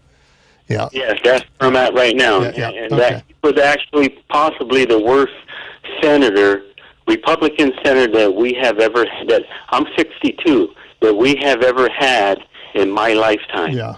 Oh. The way that he could play these people, and I see young women walking around. Not anymore, since he's gone. Things have been changing, but I have seen young women, 18, 19 years old, walking around and were missing teeth. Okay. Well, I appreciate that, and thank you and for your listening and for your comments. Really interesting. Barry, you are on. at 773-763-9278. Barry is disconnected. Michael, how about you? Yes, I think the progressive movement in the United States will do better if we get more people voting. So I would like to say that we should recognize that the 17-year-old kids that are 17, they could vote in 24 states in the primary elections if they become 18 before the general elections. Now, a lot of people in the United States think that you got to be 18 years old to vote in any kind of election whatsoever, that the voting age is 18. But that's not true. In the last 5-10 years, a lot of states, including Illinois, Indiana, Ohio, Maryland, and so forth, they've changed their laws to allow the 17-year-old high school seniors to vote in the primary elections, at least, the primaries, if they will become 18 years of age before the general election. So if a young kid is 17 years old, he's usually a high school senior, if he wants to vote in the primary, then he has to make sure he registers to vote before the primary election. Michael, that's very interesting, and people should know that and research it, and if they can vote, they should vote. We also have to guard against, of course, the legislative efforts of the Republicans in state after state to make it harder to vote and to let fewer people vote. Right, I agree 100%. We should stop voter suppression. Yep. But, it's never on ABC or NBC or CNN. On television, they never talk about 17-year-old kids voting, but it is the law in 24 states. And every 1 or 2 years that goes by, another 1 or 2 additional states join the bandwagon. It's very interesting. Michael, Colorado recently joined 2 or 3 years ago. They're having their 17-year-old kids voting in Colorado. So it's becoming a boomerang. More and more states are doing this, but nobody knows about it, so only about a third. Well, thank you for letting us. I think I lost you, but thank you for letting us know. Okay, we're going to move right on. Barry, I think you are back at 773-763-9278. Yeah, thank you for taking my call. I just would like to put things in perspective a bit about all the backslapping about the passage of this bill and how wonderful the Democrats did. First of all, the larger bill, the Bernie Sanders bill, it has yet to pass the Senate, and obviously. And second of all, the one that was passed is, about half of it is corporate giveaways, $550 billion in new spending, which is about 1/15 of what we spend in the military every year. So that we should put that in perspective and see how much we're really building and how much we're really doing, number one. And if you allow me, number two, as far as the expansion of this Obamacare situation and the Medicare negotiating drug prices, they're negotiating drug prices for 10 medications. And as a physician, I can tell you, first of all, statistically, I've looked that up, that's going to affect about 1 to 2% of seniors. Number two, many seniors are on 5 to 10 medications. So this is neoliberalism at its finest. There are some good things in that bill, no doubt. But this kind of thing, when we're talking about this, it's totally inadequate, just like Obamacare was.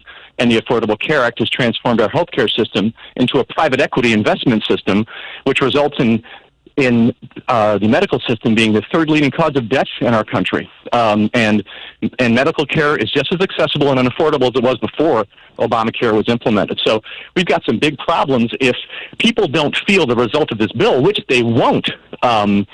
Democrats are in big trouble, and I'm very concerned about it. Well, Barry, I appreciate your comments. I think people will feel the effects of this bill, and as I'm on Obamacare, and it's made a difference for me and my family. But I appreciate your call. Dave, you are on. Hey, Edwin. Thanks for taking the call this week.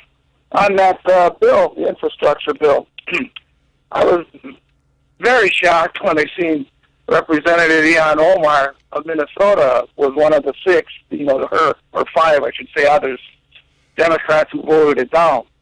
I guess either she totally forgot when that I-35W bridge collapsed into the Mississippi River, in August of 27, or perhaps, obviously, she just only came over here in like 1995 under asylum, so I don't know. I'm surprised that she's letting down her constituents. Yeah, I hear you. 6 Democrats voted no because they don't trust that they will. I mean, they all said, look, we like this bill, but we can't support it until we are certain we're going to get the Build Back Better agenda done. And they were promised that they would go together. It's still everybody's intention that they will go together, but it's not a 100% certainty that, I mean, their view was we have to pass that other one first. But I think it would have been better to have every vote here, no question. It should have been unanimous. It should have been unanimous. Got a question. Yep. Why aren't the press, like yourselves and others, riding on them like they've been doing on Senators Manchin and Sinema, for being outcast, if you will? Well, because the ones that voted it down are minorities? No, hang on. First, I haven't been picking on anybody on either end. I know how hard it is to get a big law passed. And we have no votes to spare, really, and zero in the Senate, and only a few in the House, right? So we have 3 votes. It's enormously difficult. I would have preferred a unanimous vote. No question about it. No question. It's time, as you say, to get onto the bus or get on the train, whatever. Yeah, but you know what? The people that I blame, right? Remember, there's only one party trying to govern. There's no help from the Republicans. They're filibustering wherever they can. The whole reason that the Build Back Better agenda has to go through the complicated process of reconciliation is that it's being filibustered in the Senate. You can't do it by vote that way. They filibuster voting rights just a couple of days ago. So I don't want to pick on the Democrats whose votes I disagree with this week. It's very hard to come together. I want to applaud the people who did it. And then I want to say to the other party, for gosh sakes, help in the governing of your country. Don't just object to absolutely everything. But Dave, I appreciate your point, and I sure wish everybody had voted on this. We got to take a break. I'm going to come back at 773-763-9278 and take more of your calls. It's official. The Big Picture with Edwin Eisendrath is on WCPT 820. The reality is right in our face, and we have work to do, and people know it. The former Lincoln Park alderman and former CEO of the Sun-Times, Edwin Eisendrath, it's familiar to many of you, will give his unique spin on the political climate every Saturday afternoon from 1 to 4 p.m. You won't want to miss that, and I'm going to want to hear from you. The Big Picture with Edwin Eisendrath. Look, this country has Democrats, and it has Republicans, and it has mayors. Only on WCPT 820. Check Up on Health with Chris Whitting. They've been around for years. Those rolling sneakers known as Heelys. They contain a hidden wheel that allows kids to skate, sometimes in places where skating isn't so wise. Dr. James Beatty is past president of the American Academy of Orthopedic Surgeons and a pediatric orthopedic surgeon in Memphis. We are seeing several dozen kids, primarily spring, summer, and fall, who have falls involved with Heelys, either falling backwards or falling forward when they're trying to stop. It's a number that we need to talk about with families and with kids to make sure they're aware of the issue and what we want them to know about the safety side of it. And what kinds of injuries are most common? Most of the injuries are fractures and breaks involving the lower end of the forearm or the hand. His advice for parents? Tell your kids to treat these shoes just like any other piece of athletic equipment and think safety. With Checkup on Health, I'm Chris Whitting. Life is already full of surprises, but your tuition shouldn't be one of them. While education costs rise in the U.S. every year, University of Phoenix is committed to protecting you from rising tuition costs with our tuition guarantee. We lock in your tuition so you can count on fixed, affordable tuition from the moment you enroll to the day you graduate from your program. Learn more at phoenix.edu. This is Tom Hartman, and I'm gearing up for another great virtual labor panel with WCPT and my union friends. We'll be live from 4 to 6 p.m. on Wednesday, November 10th on 8:20 a.m., the live stream, Facebook, and on Zoom. I'll be joined by my co-hosts, Joan Esposito and Patty Vasquez, and an esteemed panel of leaders and influencers in the labor community. President Biden has reset our future and given us hope again. And this panel is all about what hope looks like, not only for unions, but the middle class. because you can't have one without the other. We'll be discussing the Infrastructure Act, Building Back Better, immigration reform and our workforce, the future of clean energy for jobs in the trades, and how labor is embracing diversity and inclusion through apprenticeship training as well as in the workplace. See you there. Thank you to our generous sponsors: Smart Local 265, Operating Engineers Local 399, Blue Cross Blue Shield of Illinois, the Chicago Federation of Labor, Finishing Chicago, Construction Industry Service Corporation, and Sierra Club. Visit WCPT820.com for more information. You're listening to The Big Picture with Edwin Eisendrath on WCPT 820. Okay, we are back at 773-763-9278. I am taking calls, and Steve, you are on. Yes, thank you for taking my call. And I, too, wanted to make the point that, I don't want to sound like a cliche because it's been said enough, but, letting the perfect become the enemy of the good I don't think serves anyone's interest. Yes, I would like to see a much larger infrastructure bill. I would like to see all sorts of things improved upon, more funding, because I think that, what we get back when we invest in human capital, not just infrastructure, is exponentially larger. But, what you can get past, you get past. I mean, we do not have a Congress that looks like FDR's Congress. And in this real world, that means things, and that means that you compromise. And yes, I, too, was disappointed in that I was hoping that more progressives would get on board and vote with this. I mean, the only reason we managed to get this passed was because we got a dozen Republicans to support it, and therefore making up for the votes that we lost on the progressive side. So, yes, I think we need to discuss this. But I think, Ezra Klein talks about this in his work with regard to what the two parties have become, because they're really, they were four parties only a few generations ago, and now those four parties that used to be we called two parties, Democrat and Republican, are now pretty much just solidly one Democrat and the other Republican, and there's not really a lot of room for people who are in the middle, because there used to be moderate Republicans, but now they've been pushed out or aren't planning to run again because they don't feel that there's a place in their party. And I do think that this is going to be an ongoing problem in America. And as you pointed out, the Republican Party has no desire to govern. They're just the party of no. And there aren't these sort of middle-of-the-road Republicans who are interested in working with people, getting bipartisan legislation passed, except in these cases, because they know as well as anyone else that, corporate America and Wall Street stands to gain a great deal when you invest in infrastructure, because the things that they make and sell you have to move on those roads, over those bridges, through those airports, all of those things.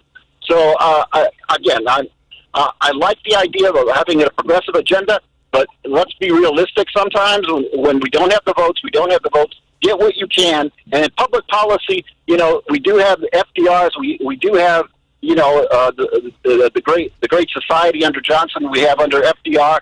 I'm sorry. I'm trying to park at the same time. I'm trying to talk. Under FDR, we had great policies, but that was predicated on having the kind of congressional support that we just don't have today. So in lieu of that, what you do is called incrementalism, and that means that you pass what you can, and then the next time around you pass more, and the people after that pass a little bit more. We get there not overnight, but as a process, and that's always been the case in democracy. Yeah, Steve, at the risk of disagreeing with you, I'm going to disagree.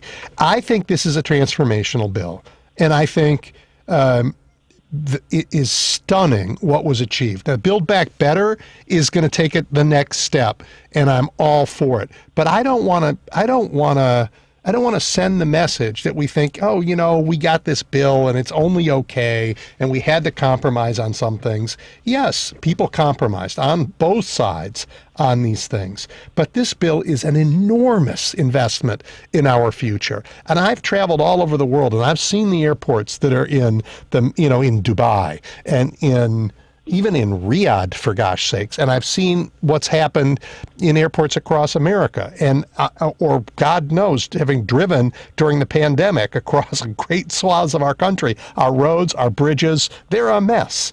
We are making enormous investments. And the broadband stuff that we're doing is going to make telehealth, for example, available to everybody. And this bill is going to protect us against climate change. And it's going to begin to address cybersecurity in the country. And it's going to deal with the problems we're currently having with supply chain by what it's doing to ports and multimodal hubs. It's an enormously important bill. I mean, no one said the interstate highway system wasn't transformational.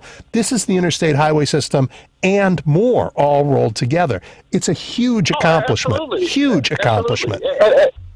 And I'm not disagreeing with you on any of that. You know, I'm just saying that, you know, that there are a lot of people, I think, who mistakenly believe that we're living in some sort of a progressive utopia, which there's 70-80% of the American people believe what progressives believe. And I wish that were the case, but I live in the real world. I know that they don't.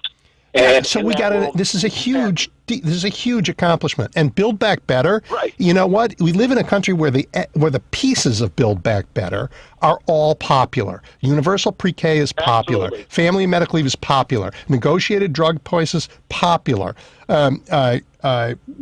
Workforce training popular. Expanding the ACA popular. So we have a chance of passing that too. And that is all moving the country forward. I'm so proud of our legislators. You're absolutely right. Yep. And you're absolutely right. I think the problem, in part, is that the Republicans have managed to turn the public policy discussion in this country in a direction in which those things are not being discussed. The Republicans will show up at school board meetings to protest critical race theory, which isn't being taught at the school board. But they are not interested in prescription drugs. Well, let's just keep winning and fighting and winning, like you heard from Ben Wikler about what he's doing in Wisconsin, and we will make that insane, like, tell anybody whatever you can so you can just shovel money from the poor, from all of us to the very wealthiest, a thing of the past. You know, I'm confident that we are going to be able to win, but we can't win without a huge fight, and we're in it. So let's win it. Oh, absolutely. We need to keep pushing, and we also need to keep messaging, you know, because I thought that was one of the big mistakes with regard to the Affordable Care Act. Democrats did not go forward in the years subsequent to passing that and let Americans know this is what we did for you. Yeah, well, that's why I've devoted a lot of this show towards taking a victory lap, because I think it's well earned. And I agree with you. I agree. Let me just quote Ben Franklin for a minute. You know, there were a lot of parts of the Constitution he did not like. I mean, for example, he was appalled that the Constitution did not, when it was first written, outlaw slavery. Appalled, hated that. Here's what he said, though. On the whole, sir, I cannot help expressing a wish. Nope, that's not the part that I wanted to read. He said, here, this is the part that's relevant, Steve. I doubt, too, whether any convention we can obtain may be able to make a better constitution. For when you assemble a number of people to have the advantage of their joint wisdom, you inevitably assemble with those people all of their prejudices, their passions, their errors of opinion, their local interests, and their selfish views. From such an assembly can a perfect production be expected? It therefore astonishes me to find this system approaching so near to perfection as it does. And I think it will astonish our enemies, who are writing with confidence, to hear that our counsels are confounded, like those of the builders of Babel, that our states are on the point of separation, only to meet hereafter for the purpose of cutting one another's throats. Thus I consent, sir, to this Constitution, because I expect no better, and because I'm not sure that it is not the best. And that's really important. And if you had time down the road, perhaps on another show, I'd love to have a discussion with regard to the 1619 project. And I'm all for different perspectives with regard to American history, but people like Gordon Wood and so many other scholars have really taken issue with the 1619 Project, and many progressives have embraced it as some sort of hidden American history that hasn't been taught. The idea that America was founded with the idea, first and foremost, to preserve slavery has no scholarly support, virtually none. And yet, the 1619 Project wasn't. But let's not open that can of worms at the end of the show, because that is a long conversation. I agree. All right. Well, thank you for your call. I appreciate it. Okay, so let me recap here. I think the best of us is on display when we come together to try and build a better society. And yesterday, Democrats, with very different concerns and constituencies, came together to pass a bill that will address climate change, that will remediate brownfield sites, places that have been polluted for generations. We came together to fix crumbling roads and bridges, airports, and to employ tens of thousands of Americans in that work. We came together to bring broadband to every corner of our vast country. We came together to invest in public transit. We came together to fix our supply chain by upgrading ports and multimodal hubs. This bill, I am certain, will make our economy more efficient, not less efficient. And I don't complain if that makes some people some money. It will also help every ordinary American. Now, I saw a tweet earlier today by that fine representative of the American people, Matt Gaetz of Florida. He calls this socialism. He tweeted his disgust and his shame at the few Republicans who actually voted for the bill. And I want to end with this. No, Mr. Gaetz, this is not a socialist bill. But you and your fellow crackpots who truly believe that anything we do together is socialist are swimming in the wrong direction. You wouldn't have built the interstate highway system. You would not have sent men to the moon. You would not have created the GI Bill. You would not have created land-grant universities. The good people of America are not going to put up with this nonsense from the likes of you much longer. Your days are numbered. I'm going to answer the question I asked all of you.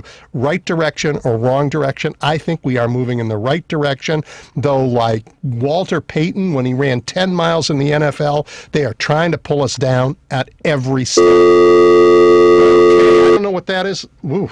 That's a sign that we are coming to a close. And to those on the right, I want to say reality is intervening. People want a better, not a bitter America. You have a great week. I will talk to you next week.